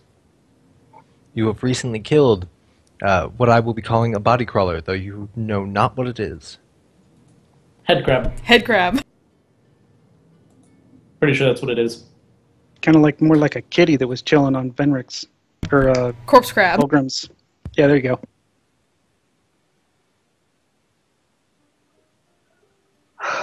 Why did that thing like you? No idea. It was closer to me, though, wasn't it? Well, it can't have been looking for brains. Ha! Stab you. Well, when I shot it, Oh god! it was chilling on your chest, having a nice nap. Yeah, that's where it was when I first woke up. Am I still wounded? Did I take that much psychic damage? Oh yeah. You are all back to pre-falling. Does that Okay. include spell slots? Yeah. Oh, good. Okay. Man, I should have blown more of my spell slots. Yeah, seriously. Kind of a good thing you didn't. At this point, Ikus is acting rather oddly. Uh-oh. Just not himself. He's still there. He still sounds like Ikus, but something about his demeanor is a little off. Oh god, what if we're still dreaming? Inception, no. Ikus, what's wrong? Oh, it's just he looks visibly torn. A scowl comes across his face. Ugh. You know, Ian really was a dick, impeding science that way. Yes! What? Thank you. Somebody understands. Where did that come from? I think it came from Ian being a dick. No, but that is not something he would say out of nowhere, do you not think?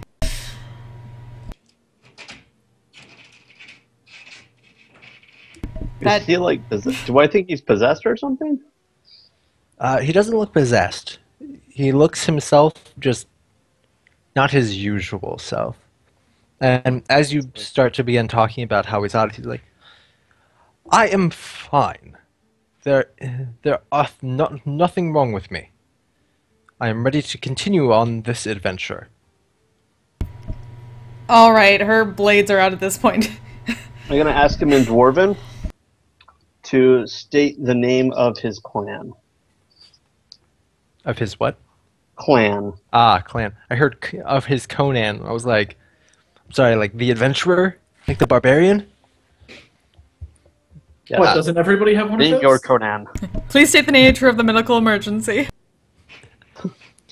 He looks at you and he goes, "Oh, it was Buheim." Was. I just couldn't let them go. I had to save them.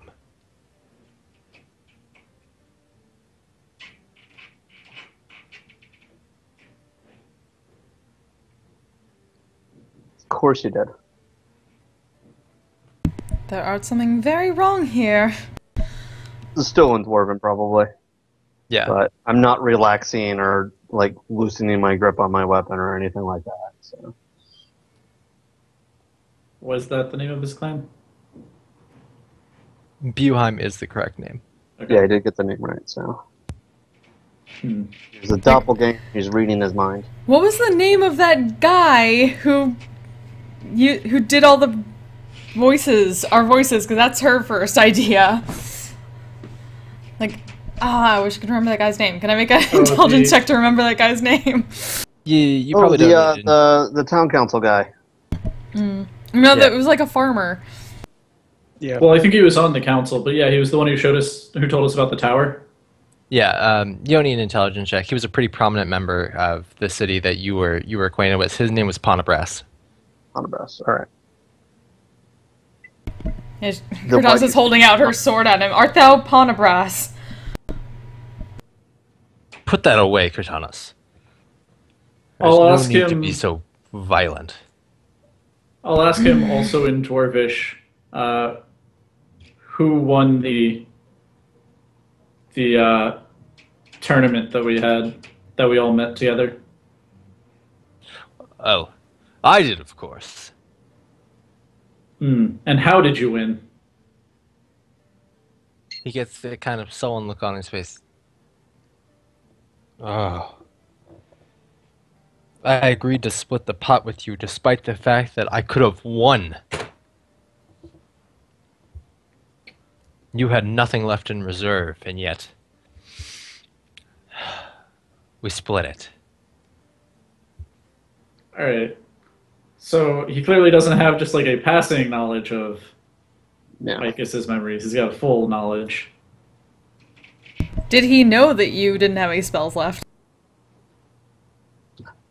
I think we talked about it later on, like as we were traveling. The last time you guys brought it up in character, you mentioned that out of character, you mentioned in character he wouldn't know that. Okay. So, Icus doesn't know that, but this Icus does. Hmm.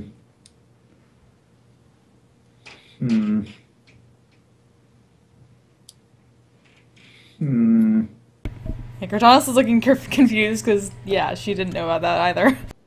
He gets a kind of statured air about him, a demeanor of importance. He goes, "Well, what are we standing around for? We've taken care of whatever that was. Let us continue."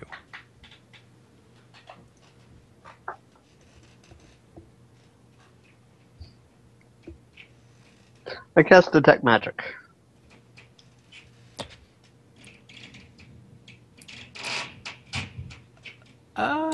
You see a little bit of magic in the air. It looks kind of similar to what you saw in whatever reality that was before, which you all have vivid memory of. You can totally recall what happened there. So it looks like that, only it's only between you guys, and it seems to emanate from Icus a bit. Like if it were flowing in a direction, it would be from Icus towards you all, but it's wavy and drifty. It's not directly. It looks like an illusion aura. Not quite. It's an odd technicolor spectrum. It drips in from white and then slowly to yellow, then white again, then like blue, then white, then like green, and it's just drifting in and out of colors, but as you look at it, it's growing weaker, though not fading entirely. What spell do you work? I work divine spell. I work for Nusemne. No, right now. What spell are you casting? I cast nothing right now. Why? My eyes are like glowing oddly, so Fulgrim, what do you see? We can There get is through magic. this, Fulgrim. Just tell me. there is magic upon you. It is the same kind as the one that affected us before. Tell me, what is the source? You. Me. But I have cast nothing. While they're talking to each other, Cortanus kind of wants to go behind him and try to make a non-lethal strike to knock him out. Make an attack with advantage.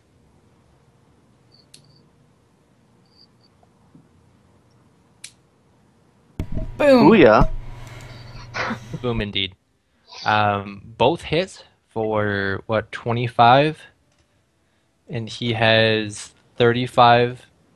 It would be 17. Yeah. The first one's Yeah. a critical hit, so Absolutely 5, non-lethal. 10, and then the second one also hits for an additional 50. Man, that 8 doesn't count. Unfortunately. Math, bro. Math so hard. Like I said, 17. Yeah. So he's hit in the back of the head. He doesn't go down, though. He kind of whips around at you. He's like, "What was that for?" Is the magic at all disrupted? It flinted a little bit while, like, when the hit occurred. I'll cast Sleep on him to try and finish him off for 30 hit points worth. Yeah. So he passes out, and Fulgrim, you see the magic disperse a bit. It doesn't, not in the normal means. It kind of comes from you guys back to him. Interesting. But there's no more magic going on? Not that you can see. Well, that canceled the spell. He still looks like Icus? Yeah. So the magic around Icus is gone? Yes. Yes. Yeah, Cortanus frowns. Giselle. I am very sorry to do that. However, I'm not. hopefully he shall forgive me. So, with Sleep, he should be up relatively soon. It's a minute, right? I'm looking it up right now. It's either a minute or 10 minutes. I don't remember.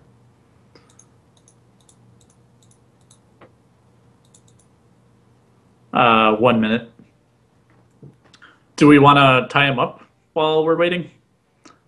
If y'all knocked him out, I think we probably should. Yeah.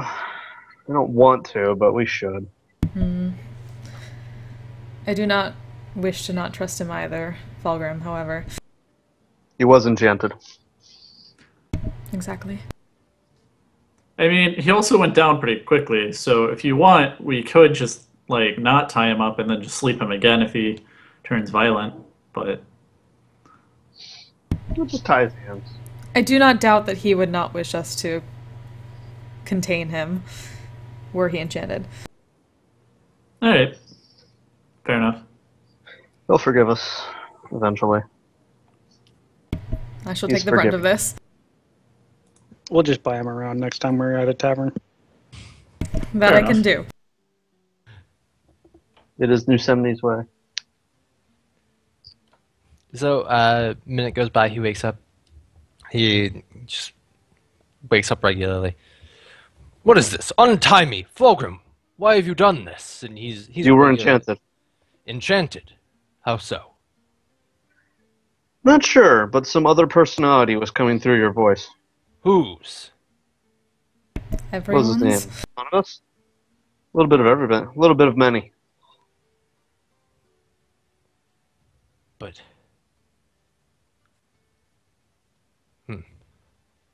Well... I can't say I'm happy that I'm now this way, but I suppose I can agree with what you did. But please, undo me. Is he still enchanted? You don't see any magic around him. I'm gonna like carefully examine him for it though. Go ahead, investigation. Investigation. Carefully Wow. examine. Let me investigate him as well. Kurtanis, roll a d8.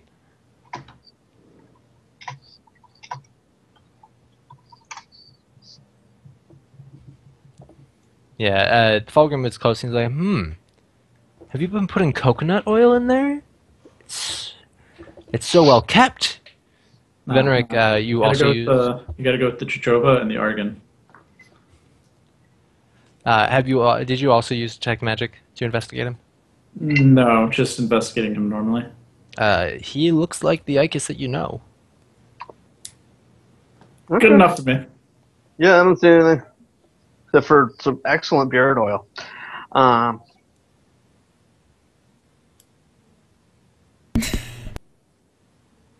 what are you waiting for? Untie me. Yeah, untie him. Oh. I've not the slightest idea what this was all about, but we should continue on. I do not like the stench of this place. Nor do I. And I once again apologize, but... We will talk about it later.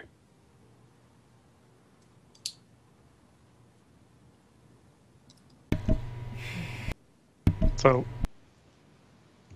we ready to leave this room? Indeed. Yep. Setting the bodies on fire. Yeah, somebody asked me for a little fire. Well, wait for so- us to get out of the room before we do that. Yeah. You sure you guys don't like fire? I mean, like Venric it seems to have a people thing are for on it. fire. I don't like being on fire myself, though. Yeah. Also, burning bodies are gonna smell really bad. Mm-hmm. All right. Well, I will wait for them to get out of the room and then start torching everything. As you go to exit the room, you see the steep ramp that you came down. I need an athletics check from everyone who wants to climb up it.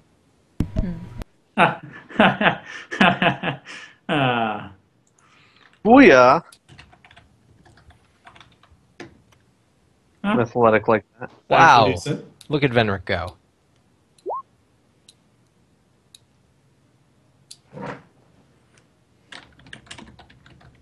Do I do that now or later? If you're waiting to set the bodies on fire, you do it after you set the bodies on fire, but they have all made it up. Okay. Well, I torch all the bodies then. Are you using just firebolt or something bigger? Yeah, firebolt. Now, it's going to take a couple firebolts to get this going. They're not soaked in oil or anything, so it's just gonna... That's cool. Yeah. So by the time you get them started, it's starting to be a good cook and it smells awful. Go ahead and make your athletics check.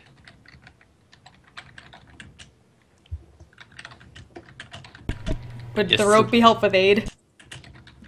Would is Icus proficient in it? That is a good question. Icus is proficient in athletics. So you are also able to make it up. Icus kind of gives you the boost on the way up. Mm-hmm. But you all made it up. Now there's smoke starting to trail up from down there. Before you make it back up there to the original hallway where there was a straight option, a straight left option, a left option, and the back left option. You're coming from the back left option where the bodies were. So now looking at it, there's right, which has charcoal on it. There's immediately left. There's kind of left, and then there's behind you. or left behind you. And I Okay, had so we marked came in our this way, right? layout. Yeah, And the there's 1, 2, 3, 4 options, right? 1, 2, 3, 4. Yes, And then we were here yes. with all I'm the going to dead mark bodies. this entranceway as well, denoting We'll that call it's that- full of yeah. burning corpses and other Didn't- things. Didn't So we'll someone call also that door number 1. And then it's 2, 3, 4. Let's try door number 2. I was going to ask, didn't someone do something to kind of get some sense that which direction would not be the direction to go? Oh, didn't somebody use like a divine sense? Maybe was it Ika's Went I that guess- way. or his gut sense? Yeah, I think we learned that the right path was not correct. So, yeah, door number 2. And then now with smoke coming up through the hallway we just came out of, does it move in any direction that might give us any hints about anything? Oh yeah, air currents. Down this deep below, you're not really able to get any feel for the air currents, especially now that the smoke's coming up and starting to choke everything off. Okay. Alright, so we determined that door number 4 is a bad idea, door number 1 is a bad idea. Let's try door number 2. Well, we think that door number 4 is a bad idea. We think, but still. Yeah. Let's go with door number 2. Okay, so you go down, and it's only slightly downward sloping, but just enough so that the smoke doesn't follow you. You can feel a little bit of the heat start to come, but you're walking for about 400, maybe 450. For everyone aside from Ikis and Fulgrim, it's hard to tell. But you eventually make it to a little opening area that is 15 feet 15 feet wide and 15 feet long. It kind of comes out in a triangle from the entryway, and then you see a nice lined wall, a man-made lined wall with 2 doors. Like that? That's perfect, yeah. It looks like a coat hanger to me. Alright. And is there anything in the room? You see markings from travel, but as far as actual items, no, this seems to be some sort of in-between area where things are not kept. Okay, so it's just a gallery. Alright. And there's doors, right? Yep, those 2 doors. Kind of You doors. said there were markings due to travel. Can we investigate the markings to see which door is likely to lead to what we're looking for? Sure, make an investigation check. The markings themselves are wear and tear from travel. There's a few spatters of fluid of some type along the trail as well. Venric can tell that the splatter goes almost exclusively to the right door. There's a little bit of travel to the left door, but not nearly as much. Let's go to the right door then. Not the road less traveled by. It could make all the difference. It could, but I think we want the road more traveled because we want answers, not Yeah. new experiences. Yeah, I'm good with the right. We are getting plenty of new experiences. Yeah, I'm not worried about getting those. It's like both ways should lead to the new experiences. So, as you approach the door to your right, you feel a bit of butterfly in your stomach as you reach out for the door handle. Do you proceed? Yeah, I'll take point. Okay. You open up the door, and inside you see 5 tables. For us, it'd be surgery tables. I don't know how to equivocate that to old style term. On 2 of the tables, there are bodies, and it's actually more akin to like a this. Okay. Where the second door would lead, there's just wall. Okay.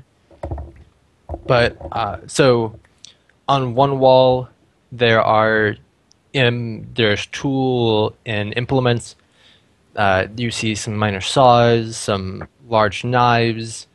On another wall, you see drawings of what could be science, what could be magic, but they don't make a whole lot of sense. It looks like someone's experimenting or something here. This obviously isn't a fleshed out answer or like a board that they're studying. This is obviously something that they're currently making.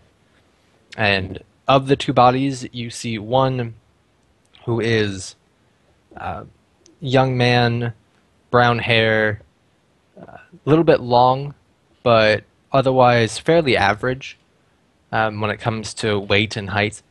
But he looks completely drained of color, while on the other one is the Dragonborn you know as the priest. Huh. They dead? Do you want to check? Yeah, go Yeah, over and check. Katana still goes slowly, carefully walk over and check. Cautiously check. I have no idea. They're dead. Bam! I have no idea. Holy shit! Yeah, this concept. Are they dead? Dead. Damn it, what's the word? You failed that I might crit. So you put your fingers up against the boy, and Fulgrim, you're like, dead. Put your fingers up against the Dragonborn, you're like, dead. Katana comes over, he's like, his chest is moving, he's not dead. Thou art terrible at this! She does, however, agree with you that the boy has passed on. Okay. Clearly, the Dragonborn is using the lives of the dead to extend his own life. Yeah, does he look- he just looks like he's sleeping? Does he look like he was injured at all? Like his clothing or anything? Is he Or tied he just down? like laid down himself and... Neither of them are tied down, but they both seem to be in the same state. He is drained a little bit in color from what you see. It obviously doesn't work exactly the same with scales as it does with skin, but he's a little drained of color and his breathing is ragged. You don't think this is the healthiest he's ever been.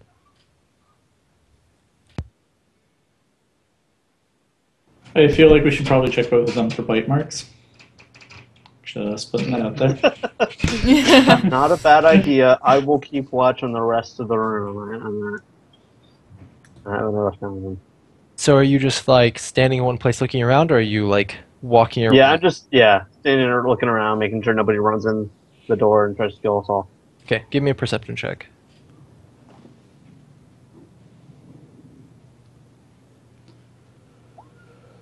Wow. Fulgrim is my favorite. We're so screwed. You're more like, man, what are these tables made of? These are good quality table. I wonder if we can get this out of here. Maybe we could like, I don't know, maybe we could take off the legs and like shimmy it through the doorway back up. Oh man, I just want to take these home. Dude, we totally need a good science table to bring with us. Yes. In the meanwhile, do they have any bite marks? None that you see, though they Any, are they are stripped, so it's fairly easy to look. Falgrim, you want to try detecting magic on these guys? Yeah, sure. I'll do that. I detect magic on them. Neither of them emanate with any sort of magic, though during Kurtanis' investigation for bite marks, she does see wounds on their heads. Oh. Yeah, I have detect magic up right now, just in general. But yeah, I'm not seeing any magic in this room. Icos, canst thou heal him?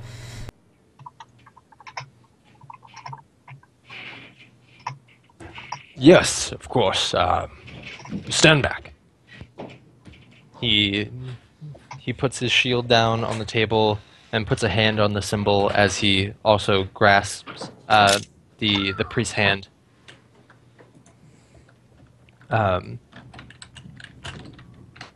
You see a little bit of glow pass through him into the Dragonborn. The breathing steadies and the eyes open. Oh, my goodness, Lord Belcax,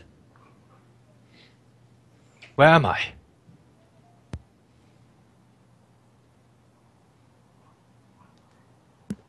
We found you down here in these catacombs below the church.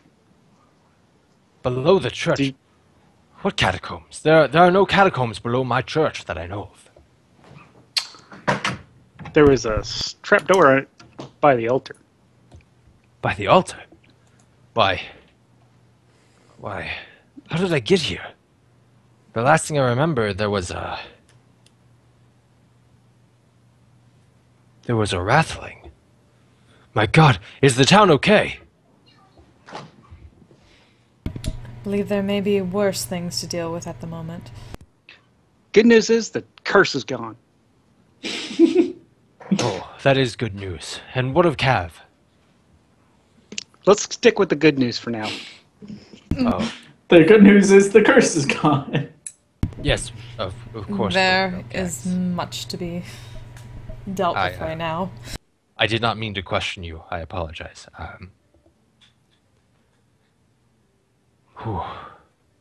Okay, the last thing I remember, the wrathling, and I was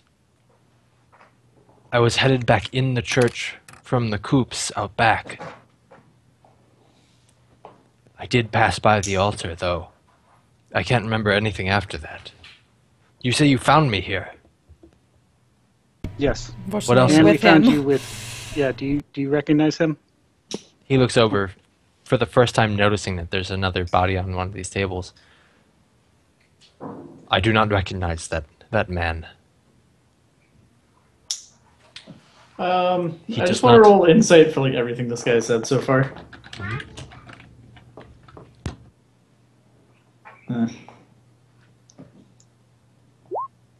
Nope.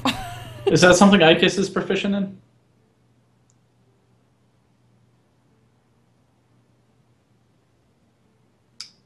Yes. So an 11 for me and a 20 for Cortanus. You don't disbelieve him. Cortanus questions the feeding the chickens part, but otherwise he seems pretty straight.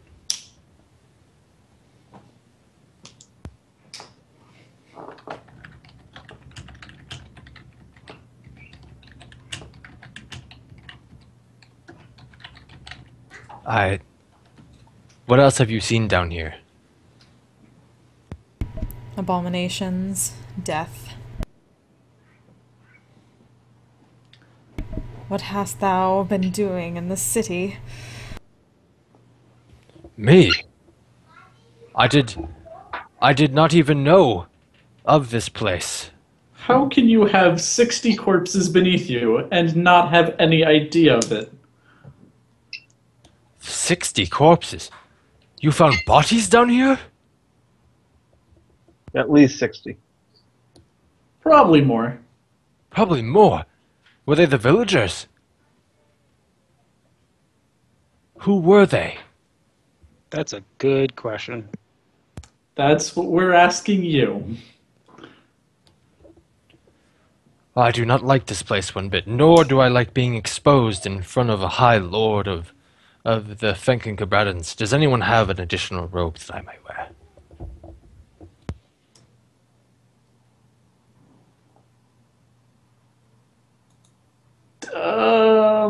Nope. Clothing should be the least of thy worries at this moment. There are Poppycock. abominations down here. Dignity is always among top worries for Dragonborn. Always. We must never disgrace ourselves or our houses, and in fact I am right now. I apologize, Lord Belcax. Yeah, I'm not going to hold this one against you because, kind of woke up like this. Might want to search the room, though, see if there's any. You are very gracious. He begins to get down and look for any personal belongings. Do you help or just kind of watch? Yeah. I'm just gonna watch.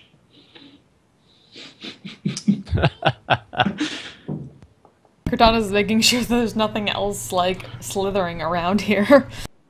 Like those corpse crabs.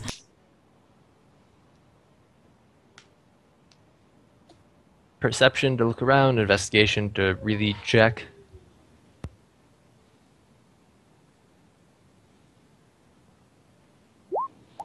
God damn.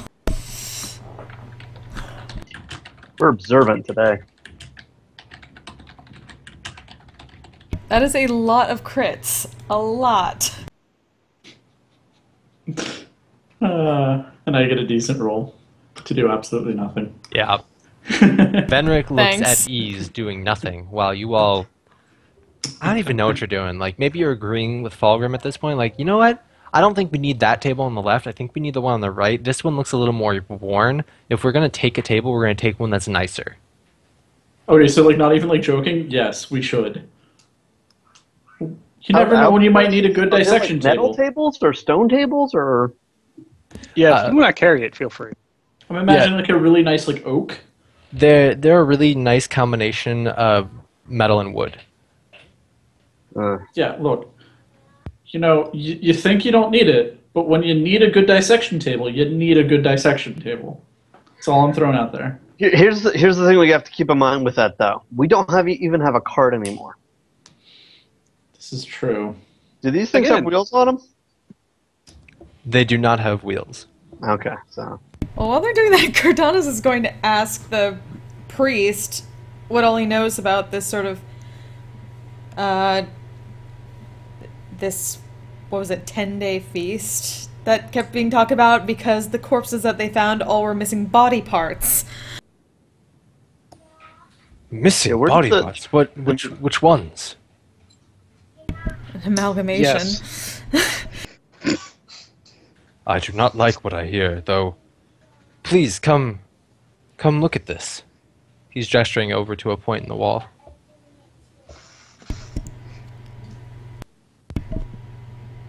I'll go over and look, since I was helping him look for his clothes. Cortana's will go over as well. Be careful. He points out a line on the stonework. He goes, "Look, while all the rest of these cracks don't line up, this one lines up perfectly, from floor to ceiling." He do has you better think this stone means? cutting than you guys do. Oh, sure. Like the priest just happens to notice this after he just wakes up in here for the first time. Yeah, okay. All right, I'll go investigate this crease. Correct Insight thing he's is- talking about. Stone cutting check, right? Damn it. Where'd that go? Right, there it is. Wahaha. I guess. I guess counts for this. Was he great? +1? Oh yeah, short.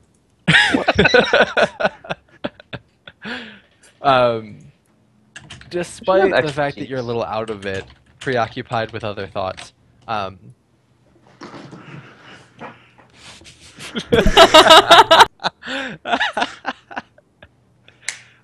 you know that this is most likely an entrance or exit of some sort. It's not lined up this way just by chance. While Venric, on the other hand, is over there going, "Hey, think we need to take care of the priest." You know what I'm saying? That's an insight check to see if he's full of shit. Because he's totally full of shit. He's not. God damn it. Clearly, he's a really, really good liar, and it's at least a DC 24. And somehow negates your crit. Yes. Well, I mean, There aren't skill any checks crits can't on skill auto checks. succeed. So it's at least a DC 24. That's what I'm getting out of this. So, as you investigate the stonework, he starts to describe the 10-day feast. Well, yes, of course. Every day, or every 10-day, we get together as a community, and you worship whatever god that you feel is most deserving that day. I, of course, worship all gods equally. Once again, my apologies, Lord Belcax. You do know, of course, that Bahamut is in my worships. He's just not exclusively so. Anyway. Do some we of the get gods together- that the So Worship. other than yourself, enjoy sacrifices like this? yeah, other than yourself, who worships some of the darker gods? Well, nearly everybody worships all gods in the town. Though there are no sacrifices or horrible mutilations that I know of. I mean, we just get together every 10-day after prayer to have a community supper. Really get closer. But if you had to name someone that you thought was real shifty, who would you pick? Because we got like a room full of things we saw that kind of disagrees with you on that. Where does the food for the supper come from? From the community, it is like a potluck. Everyone brings something, and then there's enough for everyone. Well,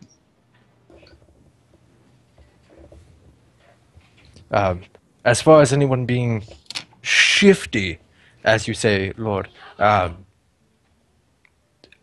personally don't find anyone to be so. The Kemet Q is the nicest place I've ever come, and I'm just very glad that I found it finally.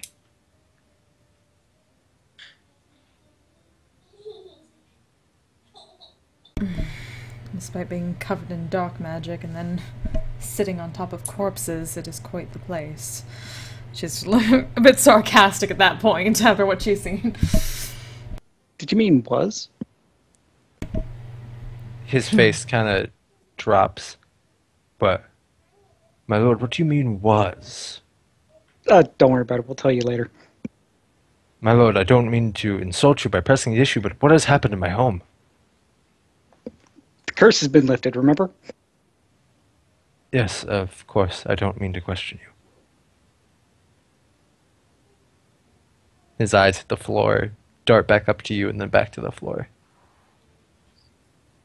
Anyway, I'm not able to find any clothing for myself, but I believe we should go. I don't like the feel of this place. okay, we didn't figure out how to open that secret door. Crowbar? During your investigation, you tried a couple different things. It budged a little bit at a push. It seems I want fairly to push easy. harder. Use the crowbar to do it. You don't even need to. You apply a minimal amount of force, and it pressures open. It just swings open easily. You see a rough, carved, upsloping hallway. Which direction is it in? Are you always able to tell north? Let me double check. But I mean relative to the room anyway. Oh, relative to the room, Yeah. Like compared to the way we came in. that way. Okay.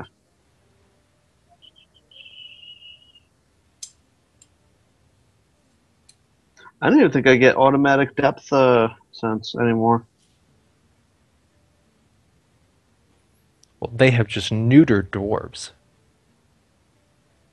I don't know. We still get free axe proficiency. So.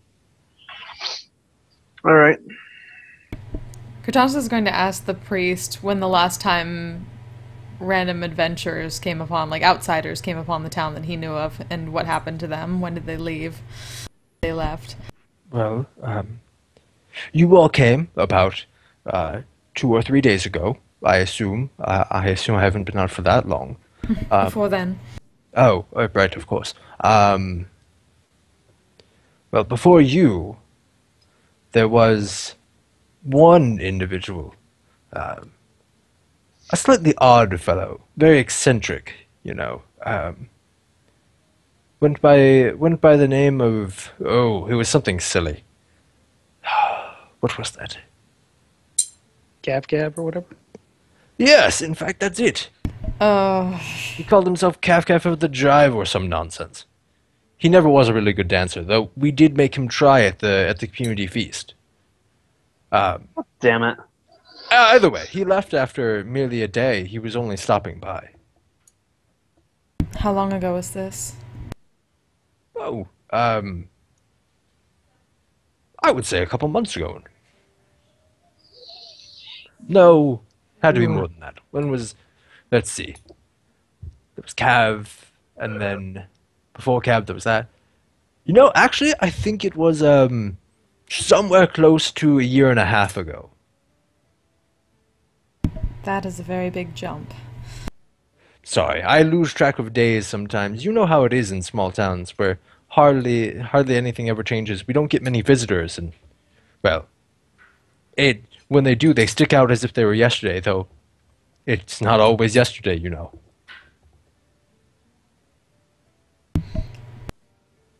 So at this point, did we get enough information to know that Cav is basically a necromancer? Or am I thinking of somebody else? Cav the Sorcerer of Jive is pretty assuredly a necromancer. Yeah. Okay. Thou Remember he hast had a the, necromancer in thy midst, and now there are plenty of corpses and abominations down here. Abominations. What do you mean? Creatures made of body parts. He shudders visually.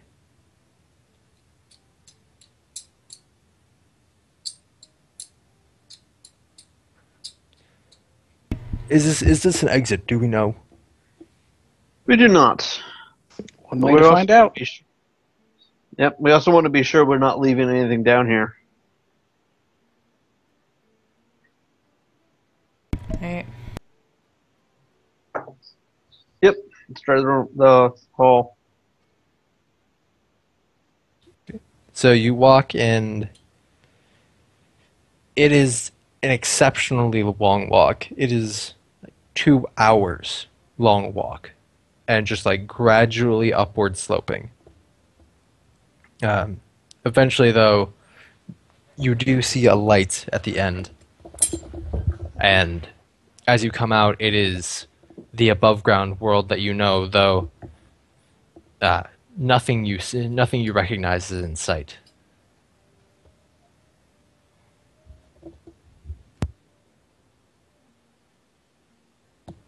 Huh. Oh, I'm sorry. I shouldn't say nothing. You do see the river that you were walking along before. Interesting. Are we can I tell if we're upriver or downriver from? You could make a nature check. Nature it is. Oh yeah. You Trained in that and survival. You feel like you might be upriver, but you're not 100% on that. Okay. Yeah, so we're far enough away that I can't see the village from here. Not at all. I'm gonna send Feather to fly up and see if he can see it from like several hundred feet up.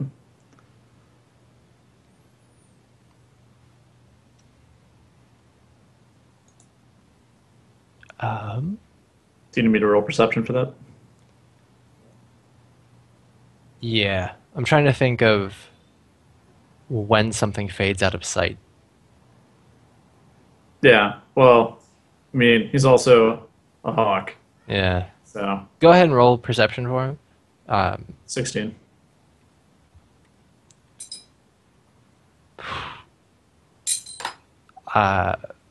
He sees smoke, just like little billows of smoke in a very far distance away, but he doesn't see the town in particular when he eventually does come back down to you and conveys what he saw. All right. Well, I'll convey what direction the smoke was in. Does that line up with Falgrim's estimate of where the town was? Yeah. Sounds like that's where the town is.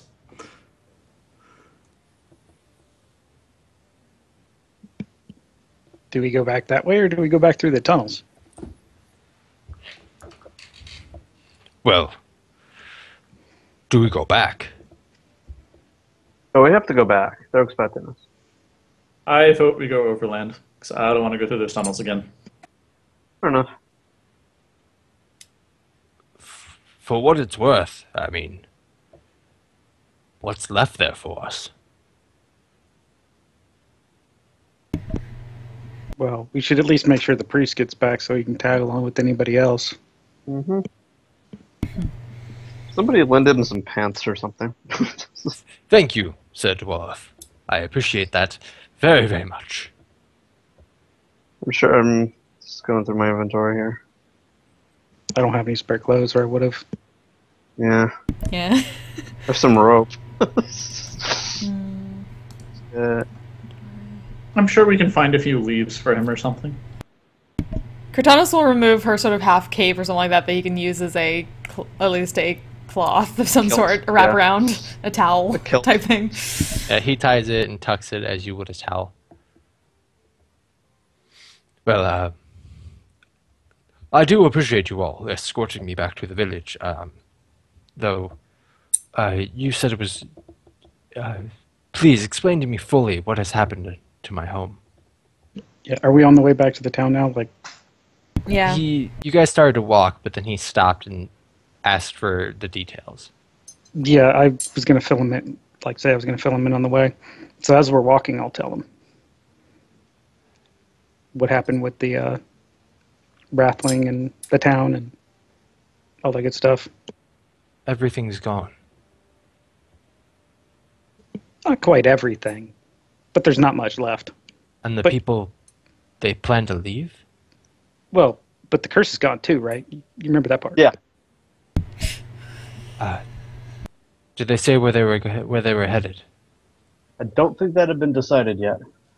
No, have they even left yet? Because I thought they were like still trying to deal with They some were other still stuff. trying to like packing up as much as packing as possible. But there was definitely talk of relocating the entire village rather than trying to rebuild where they are. Oh.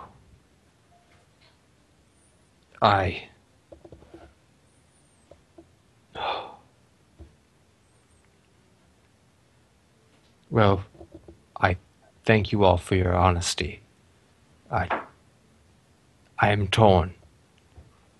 I don't know whether to go back and wallow in their pain as well, or just to head north, I guess.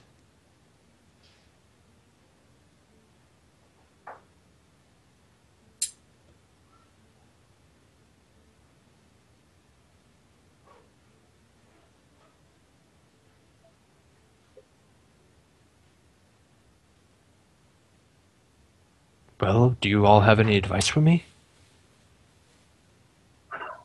The church was still there. So if you want to go back to that to see, But there are things underneath that must be cleansed first. Quite possibly. And possibly necromancy dealings coming back and forth. If you didn't recognize one person in such a small town, that means someone is pulling them from elsewhere. There were many bodies. There were too many for him to not notice villagers going missing.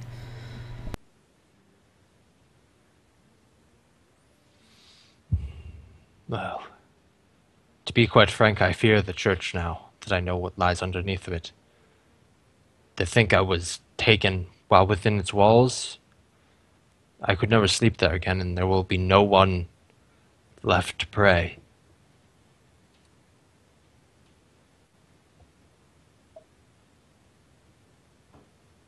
No, if anything, I would move along with the town if I went back. I would not stay in that church itself. I'd keep thy prayers away from the darker gods. You see what they do. Or their followers, at least. Quite possibly.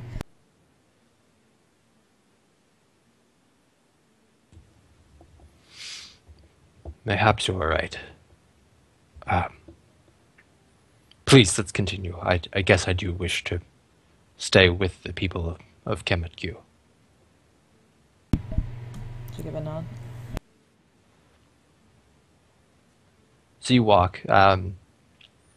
Overland, it's a really long time before you guys even start to see the smoke.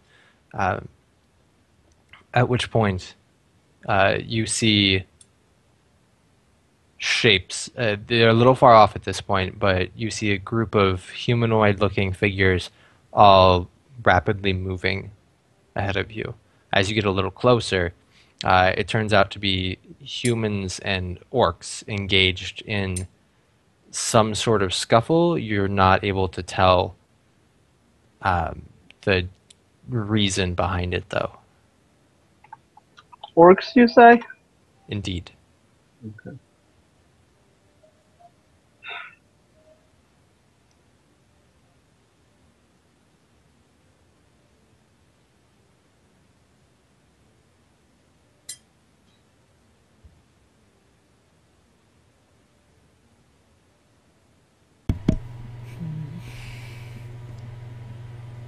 Are we able to get a little bit closer and see a little bit better, but kind of stay? Is there anything to sort of hide behind and take a better look?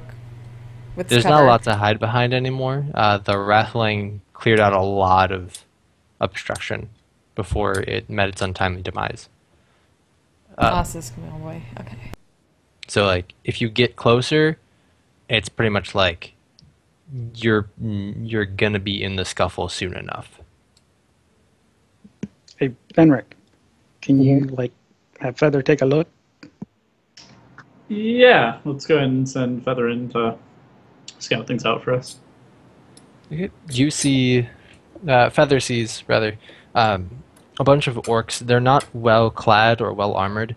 They're mostly using fists to fight, dressed in small, just like pantaloons or like small robes.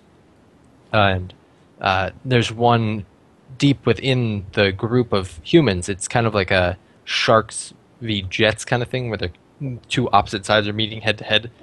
But there's one orc in the center of the group of humans who's punching at the ones to his side, while the humans in the front, they have small weaponry on them. Like it looks like they're wielding daggers or something else small, and they're swiping at the orcs, trying to like make distance, while the rest of them are trying to fend off the orc that's in the middle of the group.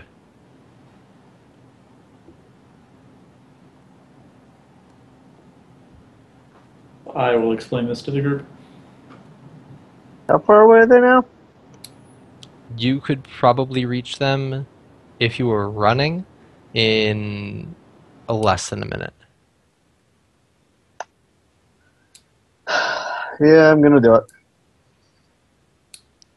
We'll start heading down that way. Okay. A random dwarf coming at you with a pike. Okay, And then so as you release your battle yell, both parties kind of look to your side, and Actually, no, I'll switch to great axe for this. Just dwarf with a great axe. even better. Both parties kind of look to the side and see this person yelling at them, and they both kind of give a smile, and then go back to even more vigorously fending off the opposing parties. All right, my plan is to charge like straight through unless someone tries to stop me. Are you trying to straight through which part? Like between the groups. Okay. I want to disrupt the front line, but if no one takes a swing at me, I'm not taking sides yet. Okay.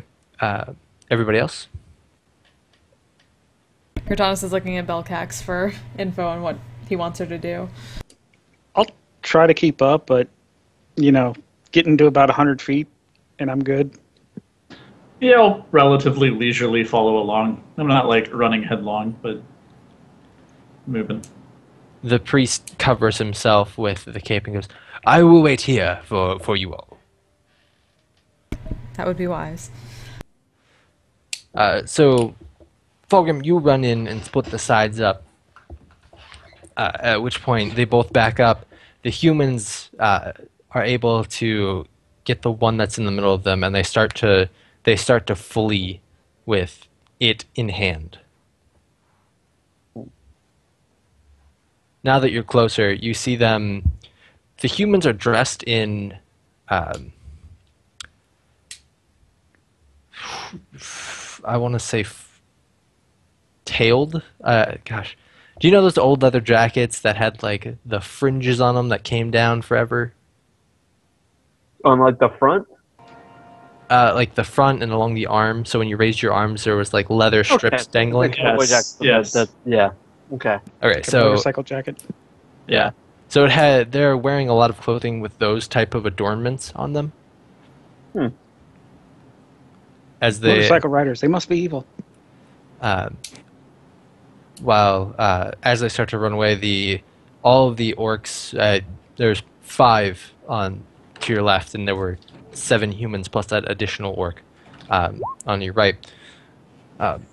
They all yell out in fury and try and run past you, moving you to the side if you're in the way of their path, but otherwise ignoring you. Alright, but they're chasing the humans who are running away? Yeah. Okay, I'm gonna try and trip one of the orcs. I mean, it looks like the orcs are just chasing after the people who kidnapped one of them. That's true. Make a trip The deck. humans are grabbing an orc, I'll let the orcs chase. Yeah, let the orcs chase. Okay. So they get to the edge of the river, where the humans have kind of put themselves into a corner as the orcs approach, and all the orcs kind of fan out to kind of enclose them in as they make the circle closer and closer. Okay, I'll follow. Venner Yeah, a little bit told slow us pace. from Feather had seen like the one in the middle sort of fending off the actual orcs, right? It was like swiping at the orcs and not the humans. The one in the middle of the humans was swiping at the other humans. Oh, okay. It was being kept at bay by the humans behind, and then both the front lines were swiping at each other for distance. So as they get closer and closer, the human yells out, what looks to be the main human. He's in the center. He yells out to you, he says, "What are you doing watching? Come help!" What? Do you not see these beasts? Don't let them murder us or throw us into the raging river. Is the river really raging? Or is it like sedately flowing by? If you could swim, you might survive. If you can't swim, you're going to drown for sure. Okay. Perhaps you Why should are let they, their kinfolk go. You know orcs. They're just mindless beasts. Just quickly. No, Help no, us they're dispose of them. mindful beasts. Yeah, what'd you do to Does piss anybody them off? speak orc? I don't. No. Did they speak anything besides orc-ish? At this Let's point, be you see one of the orcs pointing at the humans. His fingers bent, like he's not used to putting it outstretched. And he starts using low guttural growls.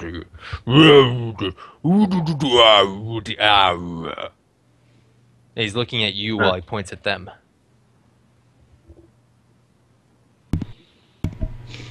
Venric has I comprehend dressed him languages, in right? dwarven. Do you speak this language?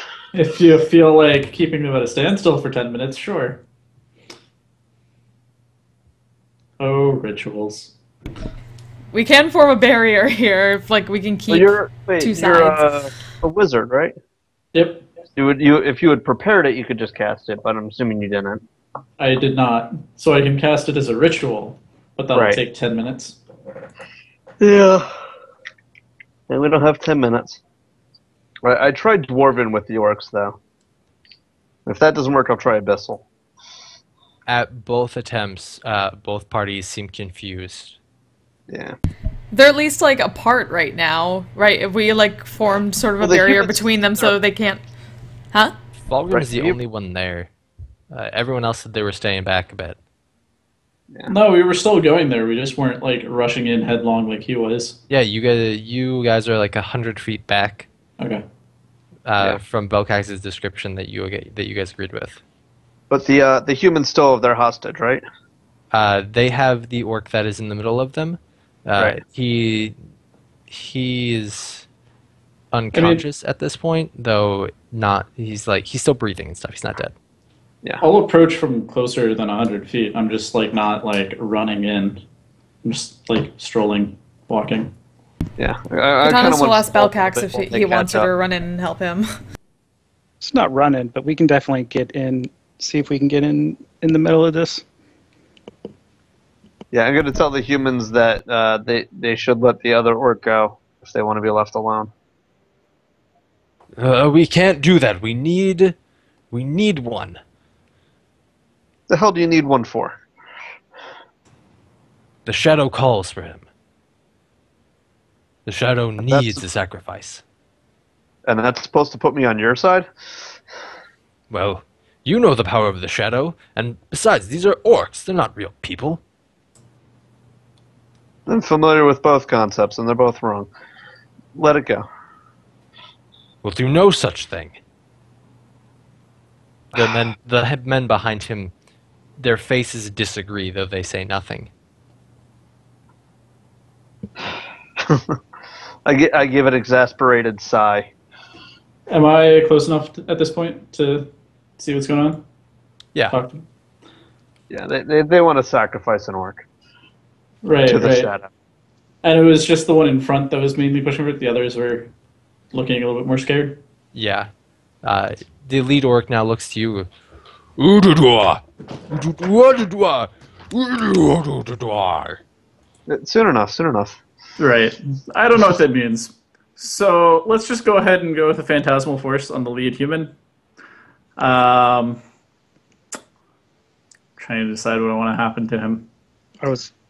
I'd like to try to intimidate the lead guy and just tell him to let him go, or Well, he's got us to deal with. I'd aid the intimidate. Let's do a intelligence save first. DC, that should not be 13. That should be 14 now. I'll update that later. Yes. So he fails to save.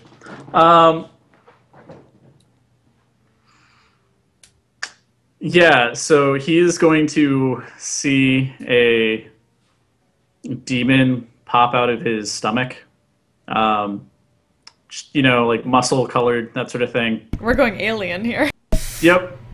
It doesn't, like, as far as like its face goes, like it's completely covered with flesh. So like in place of like an eye or a mouth, like there's just flesh covering what should be like open sockets. Mm-hmm. But as it opens up its mouth, like the flesh starts to tear, revealing rows upon rows of needle-sharp teeth. And the thing reaches up and grabs his head, pulling itself up towards him, and just bites him right on the neck.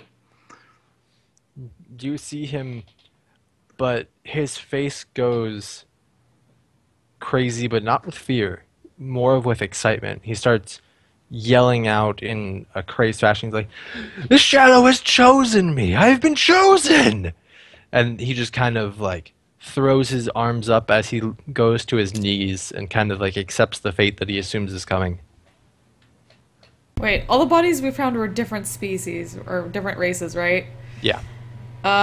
We found our Yeah. found our problems Do here. any of these people look familiar from the village, though? Not a single one of them. Okay. I will also briefly describe to Falgrim in low tones so the other cultists can't hear me what I just made the guy see so that he understands what's going on. Including commentary that these guys are fucked. Yeah, they are. I still want to try to intimidate the guy. Yeah, and I'll help make with them all that. go- Good luck. I think he's a little bit busy witnessing, like... Well, I could still a scare off The rest of them. level of bliss. Skill share the rest of them. Yeah, definitely intimidate the rest of them. That guy's... I don't know if you're going to be able to get his attention. Well, he's not doing anything for right now, which is still good. So, but yeah, I'll attempt to intimidate the rest of them. Please do. Yeah. Oh yeah. As soon as I see him drop to his knees, you don't even have to like do much. You just like turn your lip and give a snarl, and they're gone, like sprinting gone. The orcs quickly pick up the unconscious one, and they start to run away as well, not wanting to be here any longer than they have to be. Though the one that was talking to you before stops and goes over and outstretches his enormous hand to Fulgrim. I shake it. His hand more or less just like entirely engulfs yours as he shakes, but it's a brief moment before he goes and tries to catch up with the rest of them. That didn't stop. Okay.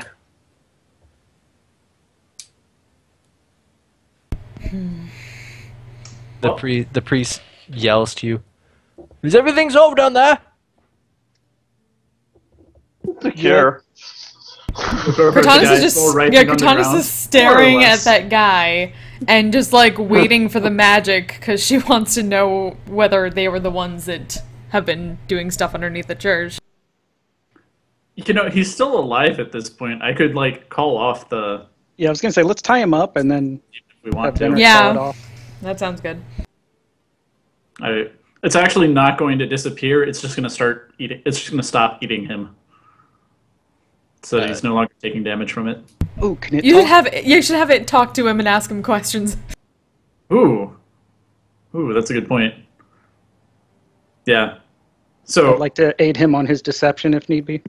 right, and while people come up with questions for me to ask it, or for it to ask him, it's just going to be like slowly drooling on his face. He seems a little bit discernly. He seems to question himself more than the illusion. Now that it has stopped eating him. We need to know where he was supposed to bring this sacrifice. It'll ask him where he's bringing its sacrifice. The same place as always. We take your Say it again. sacrifices to the northern cave. It slopes down, and we have set up tables and everything. We slice them just as you decree.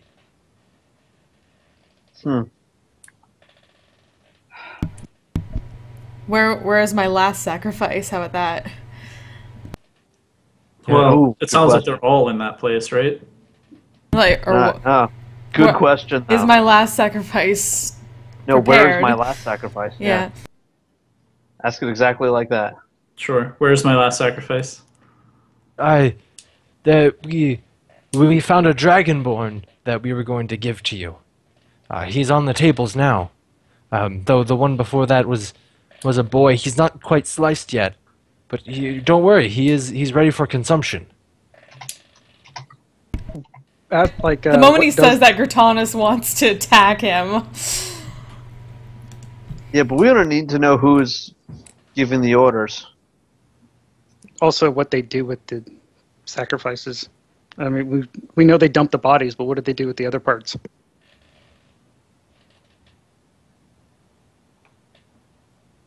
Sure, let's go with Falgrim's question. No, it wasn't. Where's my sacrifice? Put him in a little bit of extra panic. Yeah, he Yeah. does. He sees open panic. I told my men to follow the exact procedures. They're not even new. They've been doing this for a while. They know how. We've gone through. I can't actually count, but they've gone through quite a few sacrifices.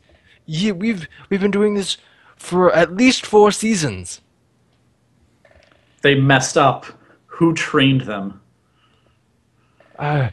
Well, I guess I did. You know where I had my training though, correct?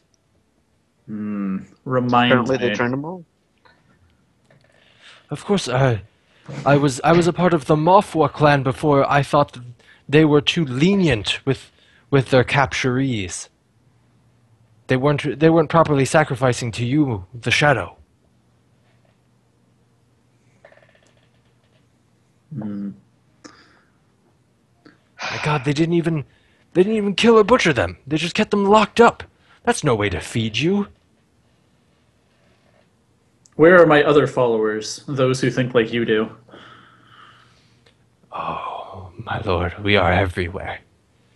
Check the mountains and the fields and the streams and the forests. You will find those who worship the Shadow, I promise. I promise.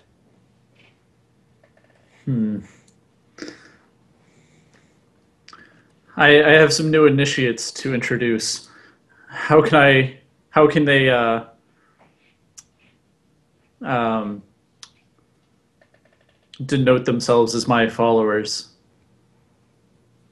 Well, you know that I am your head priest. You can have them bring their sacrifices to me. So The if demon's you, just gonna kind of like lovingly stroke his face. No, I'm afraid that won't be possible. I really am chosen, my lord. Yes, but first you must tell me what I need to know. I know this is a test. You know everything. The shadow is everywhere. It follows all things, even the light.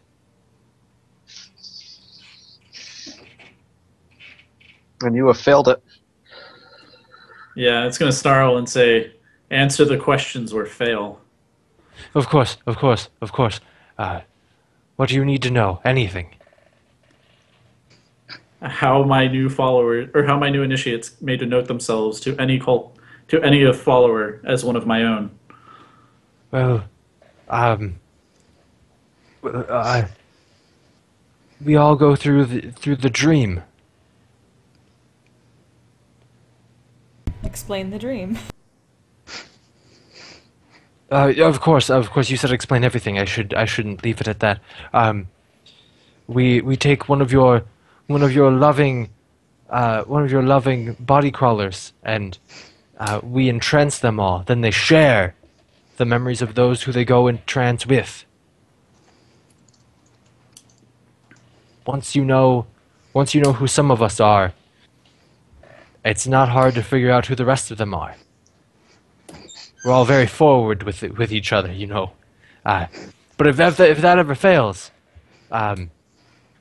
we do have this. And he lifts up his arm, and the string leather things, kind of part to the side, and you see what look to be a whole bunch of really scarred imprints. That they look like lick marks, but they're kind of like burned-ish into the skin, and they're just like paralleled. Okay. I'm gonna mention to the others that this illusion's probably not gonna hold for too much longer. Is there any other questions we want, or should I just finish them off? What do they do with the sacrifices they get from the bodies before they dispose of the bodies? Well, of course we all partake to share in your fine contribution, Lord Shadow. We would Right. never feed you something that we ourselves had not tested. Oh shit. Anybody else? I'm Cortanis about is to just tell looking at that. this, gripping her swords and wanting to cut off his head. Yes, I got the axe already. Yeah. So Because yeah, point it. you guys can't actually see the demon. You just see him like, sort of like awkwardly like Talking to nothing. sitting and just talking She's in just thin air. keeping eyes locked with Falgrim. Him at the head, her at the heart. Electric scissors. Yeah. No, I You think could just I- set his head on fire and let him burn. Yeah, I think he I'll would just let like the demon that. Finish eating him. He would like that. I prefer the demon eating him. As the demon begins to eat him again, he screams out in joy, and then collapses onto the ground. Kill Firebolt to the face. Yeah, Right in the I'm heart. pretty sure he's just dead from the illusion itself. She doesn't care. Cortanis is fucking pissed at this guy. Firebolt to the face. Sure, you can all go desecrate a dead guy. That's fine. him. I'm sort of like, should we give him a second chance? Is he redeemable? Like at all? No. No, But we're he's burning the cannibal. body because he's like all undead shit stuff, magic. So make sure I- don't come back. Icus, in his usual manner, protests killing without a second chance. Yeah, Though I I can't- would probably be held back by that. I can't do quite as good a job as he does. Well, you know, it's not really me killing him. It's the demon that's coming out of his stomach. My hands are tied here. You know the Yeah. excuse doesn't fly. And also, after that, any second chance would just be him wanting to die for his god. Just giving him what he wanted. Think of me as a merchant. Merchant of Death, oh god. Are you Tony Stark now? Oh shit, he is Tony Stark. Fuck! He's a wizard. Exactly. Snarky, snarky wizard. On the next adventure of We the Friends of Iron Man, Are we now the Avengers? you don't Well, have a single we are Captain America. literally the I feel like we're Avengers about to right now. start, like, Well, Avenging no, I Cav. guess this is supposed to get to Captain America. I think I'd have to take Hulk.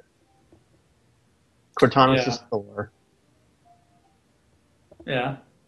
That works. So what does that make Belcax? Sorry, you're Hawkeye. No, he can be Black Widow. Ow.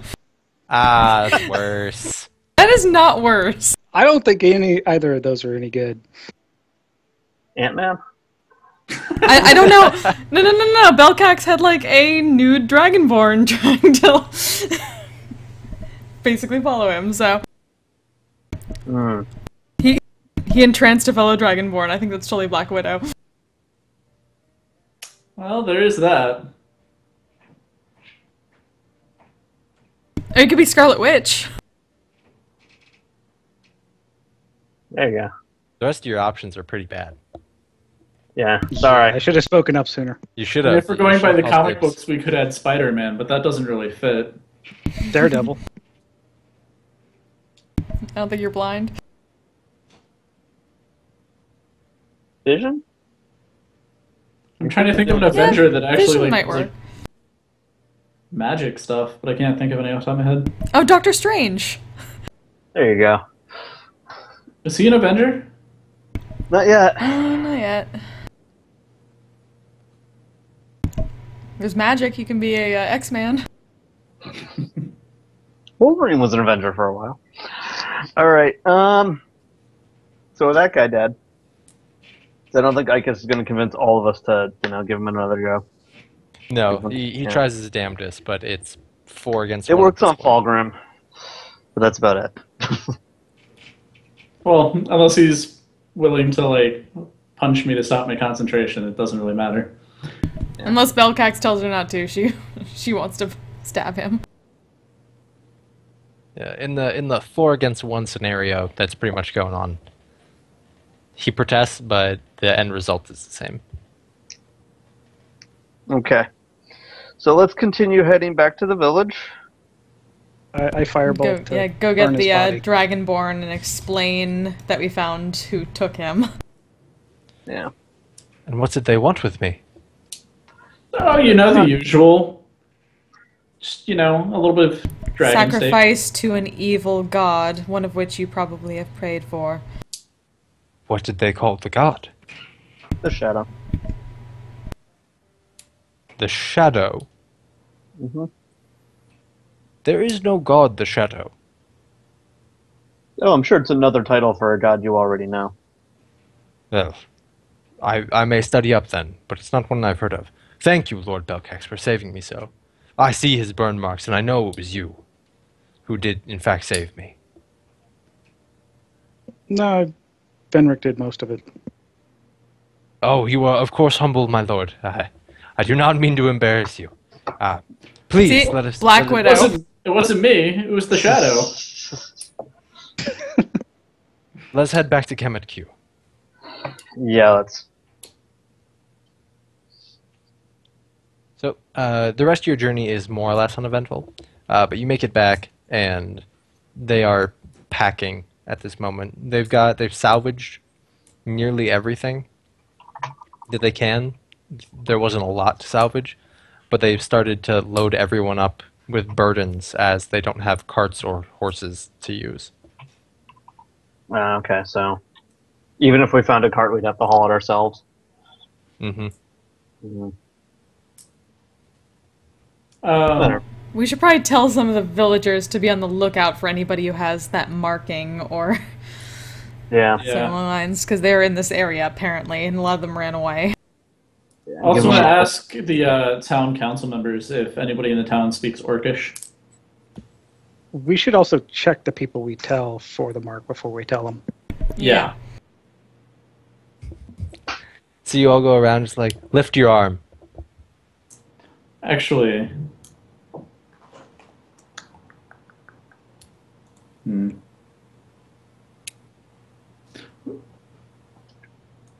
We could try disguising one of ourselves with a similar mark. Not for nothing. Do I have that mark on me before we get back to the village? You do not. Okay. Does Lycus? Icus does not either. Okay, good. Yeah, check really quick. As you all inspect yourselves, you all seem to be clear of the mark. It did not treat you as it treats others. Probably because they volunteer for it. Not convinced of that either. Or they did not get out in time. Yeah. I wondered that too. Still, with a bit of magic and a bit of dirt, we could probably try and disguise one of our arms. Mm-hmm. Especially since he said that the cultists were pretty forward with each other. So I don't think they would, if we did come across cultists, that they would be too inquisitive before showing us theirs. Mm-hmm. So tell me how you approach people. So I'm trying to figure it out still. Well, who would we? Look at this little scar I got. Well, who would we give it to? Falgrim? Like, who would we try to disguise? I could do it. I'm actually proficient in deception, so. Yeah, I'm thinking Falgrim would probably be the best choice. I'm also pretty decent at deception. Also, I'm not proficient at it though. Yeah, and then I think it would be more just a matter of casually just showing the mark and just saying something like "Hello, brother." Is it warm out? I mean, I wouldn't even do the that. mark exactly? It Like, was man, I am exhausted, and just lifting arms over the head and just showing. it was on his oblique. So like side of the chest. More total side. Yeah. Yeah. So you'd basically have to kind of get past clothing to see it then. Indeed. Yeah, but shirtless work. Walk in, say hello, brother. Lift the shirt up a little bit, let it down. This sounds like No, you a gotta say, job for Icus. hello, brother. If they say hello, brother, back and start talking about cult stuff, kill them. Otherwise, be like, okay, just checking. By the way, if you see this mark on somebody, kill them. There's like, wait a minute, you have that mark. Should I kill you? Probably not kill them. No, I feel like that's a good response to cultists. Yeah, but probably explain why first. Maybe Yeah. we could go around and be like, we're just checking for everyone because apparently the Drake or the Rattling had this disease. So we just need to check. If you lift up your shirt, we can see if you that have would any be of a this good way stuff to on do you. Lesion that may appear on your skin that would indicate that you have this disease. Actually, that's a good point.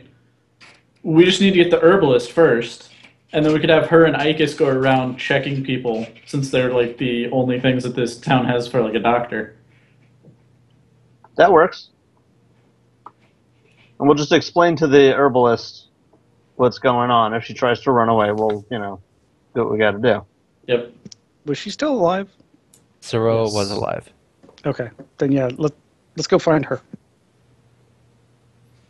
Okay, so it's easy enough to find her. Everyone's pretty congregated, getting stuff ready. You pull her to the side. You go through your spiel, and her and Icus go person to person, doing one Let's last. check first. Yeah, Yeah. of course. I included that in you to go through your spiel. Okay. Okay. Like, you take her off the side, you're like, lift your shirt, lady. I'm pretty sure we'll be a little bit more tactful than that. Just giving a disapproving look from the back, just like, yeah, you better. Keep in mind, Bender's not the Perverts. one doing this. It's the people with actual charisma. So Yeah, you explain to her the whole deal. After you're like, hey, real quick, let me see your side. She's like, what? You're like, you do the whole rattling spiel with her, and she's like, oh, of course, shows you, and you're like, okay, now here's the real deal. Uh-huh. So you go through all that, and then her and Ikus go, and they do one last health check around. Before they hit the road. Yeah, just to make sure everyone's healthy and able to make the trip. They do find one kid who maybe the age of 8, who's probably not going to make the journey. He actually is sick, but he's not. He doesn't have the sign that you're looking for. Okay. Do what we can for the kid. I'm sure isn't much, but you know. Yeah, I mean, I don't know how much Iacus has left of his healing stuff, but... Or if he has any cure disease. Well, he can cure diseases with lay on hands, can he? I think so. Yeah, like I'm pretty sure you can. And poisons. So, like as long as he's got like points left, which I think he does, because I think we started at like after a full rest today. Yeah. So, I'm sure Iacus can take care of it. Yeah, he will. Ikus is that kind of guy. He takes care of sick kids. Yep. With resources, he's gonna lose anyway. Yeah. Yeah. So he takes care of it, and they all ask you if they can do anything else before they all leave. Are they headed in the same general direction we are? I've decided to take us south. I'm going to follow your suggestion. Find a nice plot of land, have us rebuild. I'm going to ask the council members if anybody in the town speaks Orcish. None of us speak such a gross guttural language. How, Judgy McJudgerson much? Well, you know orcs. Fiends. We met some that were at least somewhat civil. At least compared to some humans. Well, very true.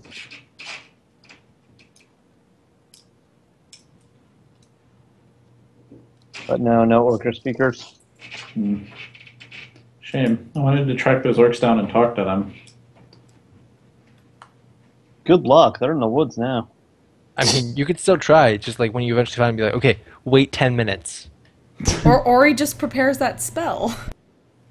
I could just prepare that spell, but then I don't have any way to communicate back to them, other than just like pointing and grunting. Which, to be fair, is probably like half the Orcish language already, but...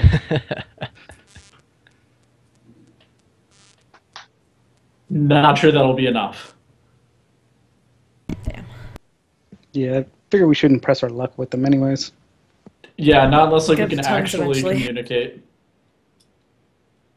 What were we gonna tell them? Just watch out for cultists? No, I want to find out what they know about the cultists. I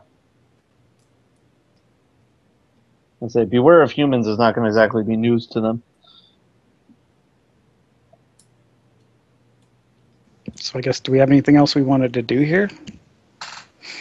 No, I think we're done. Unless there's anything else in that tunnel that needs to die.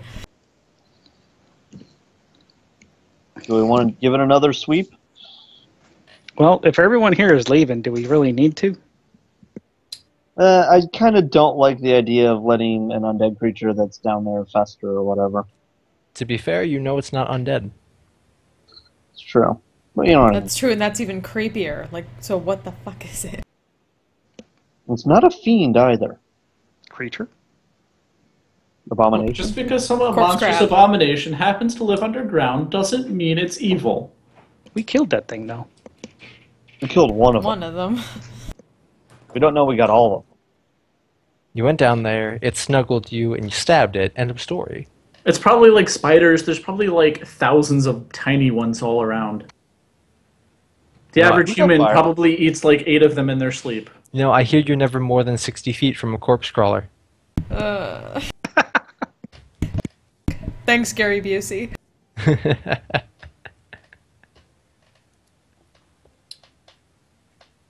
Well, if y'all are really set on it, let's go back. Ooh, we get to take the slide! Yeah, I mean, like, I'm fine with going back, but it's not my personal vote. Anything, we just go through it and torch the entire place. We can definitely do that. That plan has merit. Fact. Yeah, we don't know the extent of it. Like, we get it's some- desecrated up the wazoo. I was gonna say maybe we can get some oil before we go. Make the whole fire job a little easier. Is there anywhere we can get oil from, though? I mean, the village is going to take any that they have left. Well, I've got 3 first-level spell slots left for grease. Will Is it grease store up like flammable in that? this edition? Sorry, say it again? Is grease flammable in this edition? Yes, It's up to interpretation, but as it is in most editions, actually. we've played it as flammable before. Yes. Okay. And of course, Spellcax is a walking lighter. Mm-hmm.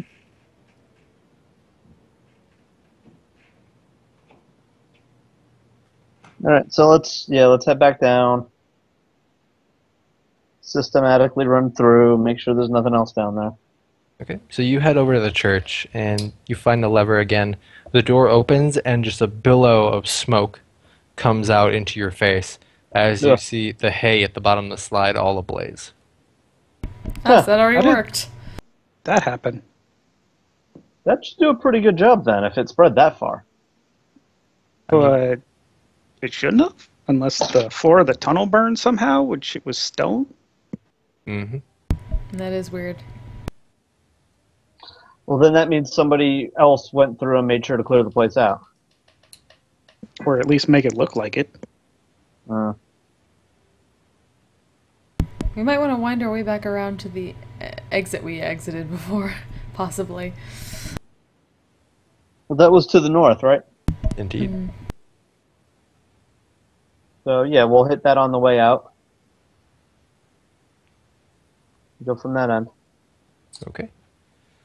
But what time of day is it now? Well, you went down there in the morning. Yeah. You fell asleep, though it didn't take too incredibly long. You popped out after some extraneous adventuring. Gonna say it's right around 4. Yeah. If I would say it would probably be better than to camp in town overnight and not head down there in the middle of the night, and just check the other exit when we head north again. So, yes, stay in the church again for the night? Church or some other intact building in town. I say other building. Yeah, other building. Considering the church is where that whole thing opens up, nah. It's Just all fire nah. down there. We should Yeah, be good. there's a fire burning underneath the building, which might go up to the building. Who knows? I do Fire's want burning to underneath the whole alarm town. the entrance to the tunnels, though. You want to what? Alarm it, Okay. so that if anything goes through it, I'll know. Mm-hmm. So you can We'll take find 10 out. minutes, set it to alarm, and then I assume you all go to one of the 2 intact buildings that are left? Also, wait a minute. When we opened the trapdoor, I stuck something in there to keep it open when we first went down. Was it closed? Yes. That's not good. Yeah, something's definitely been there. And that is where we end the session for tonight. Da-da-da!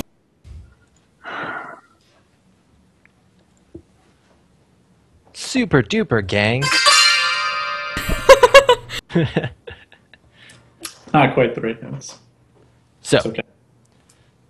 we'll tackle this first. Nomination.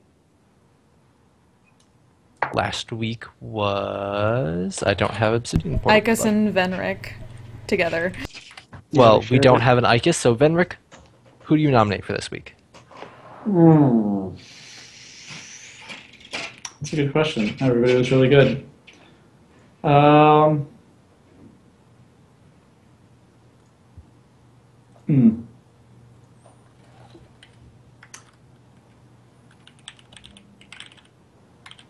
Hmm. Somebody ran headfirst into orcs. Yeah, I think I'm gonna have to go for Falgrim for dealing with the orc situation. Congratulations. the direct approach. Thank you. Reckless was just totally in your character. Was. And I would have a hatred. I would have a hatred for goblinoids, not orcs. So, orcs is just generic. I see them as threats. Okay. Thank you. Awesome. So we have the nomination, feedback, and reflection. That was a cool puzzle. I liked it. I'm glad. I wasn't sure how you guys were going to react to the dreamscape type stuff. Was it really the sort of thing that J-Mart mentioned that different words for different things because we were losing our minds? Actually, yeah, it was. That's awesome. It was, that was I nice gotta fun. know what things meant. I'm actually, I won't lie, I was actually really surprised that you put that together, because, like, when I thought of it, I was like, oh, that's a good idea. Like, I would never think of this in character to be like, oh shit, we're going crazy because we can't think of words anymore. I kind of put it in with dream, and normally in dreams you can't read. Right. It's like what if you're lucid dreaming kind of catches. But when you're daydreaming, you can read, so it's not a very reliable one. But it was just something like, wait a minute, and then I knew I was being assaulted by a brain eater. Even though, So totally not in character. I was really hoping you guys were going to adopt that thing. I think Ikus would have had a few words about that. He would have so many words about that. But an Icus-less session, I could see that thing being adopted. I've tried to adopt giant scorpions before. How'd yeah, that but they're go? cuddly compared to that thing. It's still ongoing. Still trying to make it work. We had a rogue that adopted a zombie hand. And like on a leash. Actually, in my Pathfinder game, our rogue adopted a zombie hand as well. Are you in the same game? No, No. just stupid rogues. My character kept calling it the rogue's girlfriend.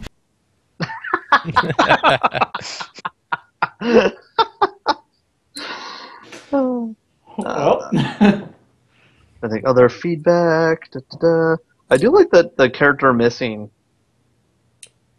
technique you've come up with. It's a good way of handling missing party members without. Yeah. I really like that it helps them still feel impactful, like they're here. Yeah, Because but they don't just sort of randomly fade away. It messes with balance a lot less. And especially just like, I don't like role-playing your guys' characters. Like, having to speak as Icus is really uncomfortable for me as a DM because I don't want to take away your player privilege with that. So it's a great way for that person to still contribute without me having to RP them. Yeah.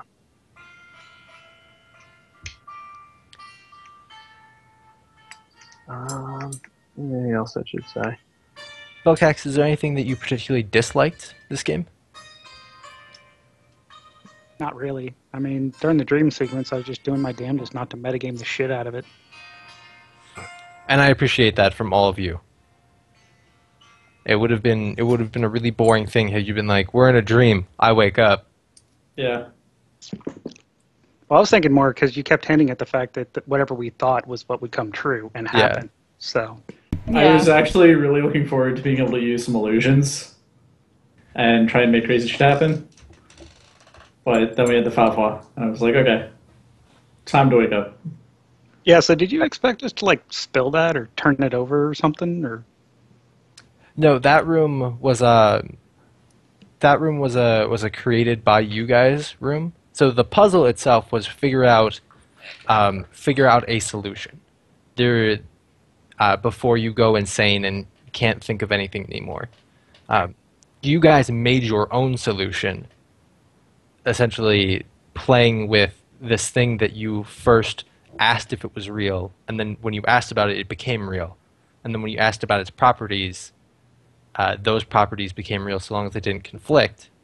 And then when you asked, like, is this the thing that I've heard so much about in these historical fantasies, then it was the thing. Hmm.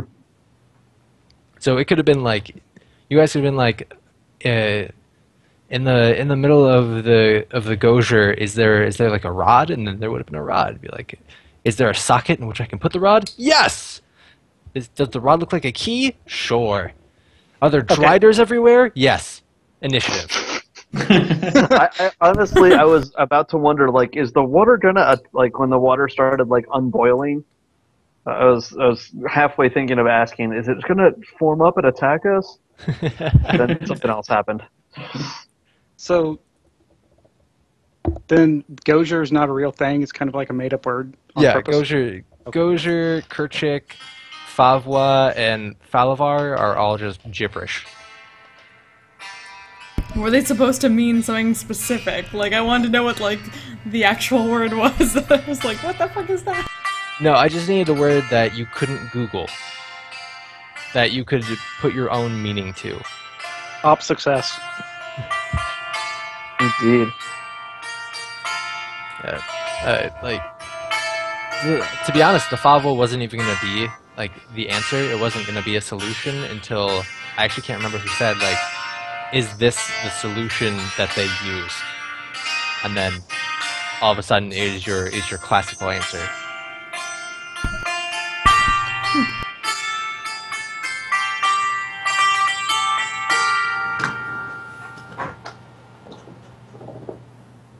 I'm also liking the music, I have to say. I mean, Same. I'll admit, Oh, yeah. I'm glad that the villagers themselves pretty much weren't evil or didn't seem to be. It was something entirely different, but damn, that was a red It herring didn't turn out upon to a be red the Northern herring. Man. That was nice. Yeah, the villagers kind of got fucked over in like 100 different ways. Still get to be pissed about poor Cav. He's not suffering anymore. I mean, you know. That's true. He's now remembered on stone. 2 pieces of stone, in fact. In an abandoned village. They have the portable one. Okay. So next week we're going to continue heading north and hopefully get within some reasonable range of Worksham. Indeed. So, let's see. Next Monday is the 12th, right? Columbus Day. Yep. Awesome. Oh yeah. Okay. I guess I'll work now. So, I don't have any announcements. Is there anything from you guys? No, I'm good. Yeah, Not that I can think of at the moment. yeah, me too. Super duper. Well, thank you all very much for playing. I had a great time. I hope you did too. I will see you all next Monday at 7. Thank you all for playing. Good. Enjoy your parting prizes. Game. Bye, guys. Night. Here you go.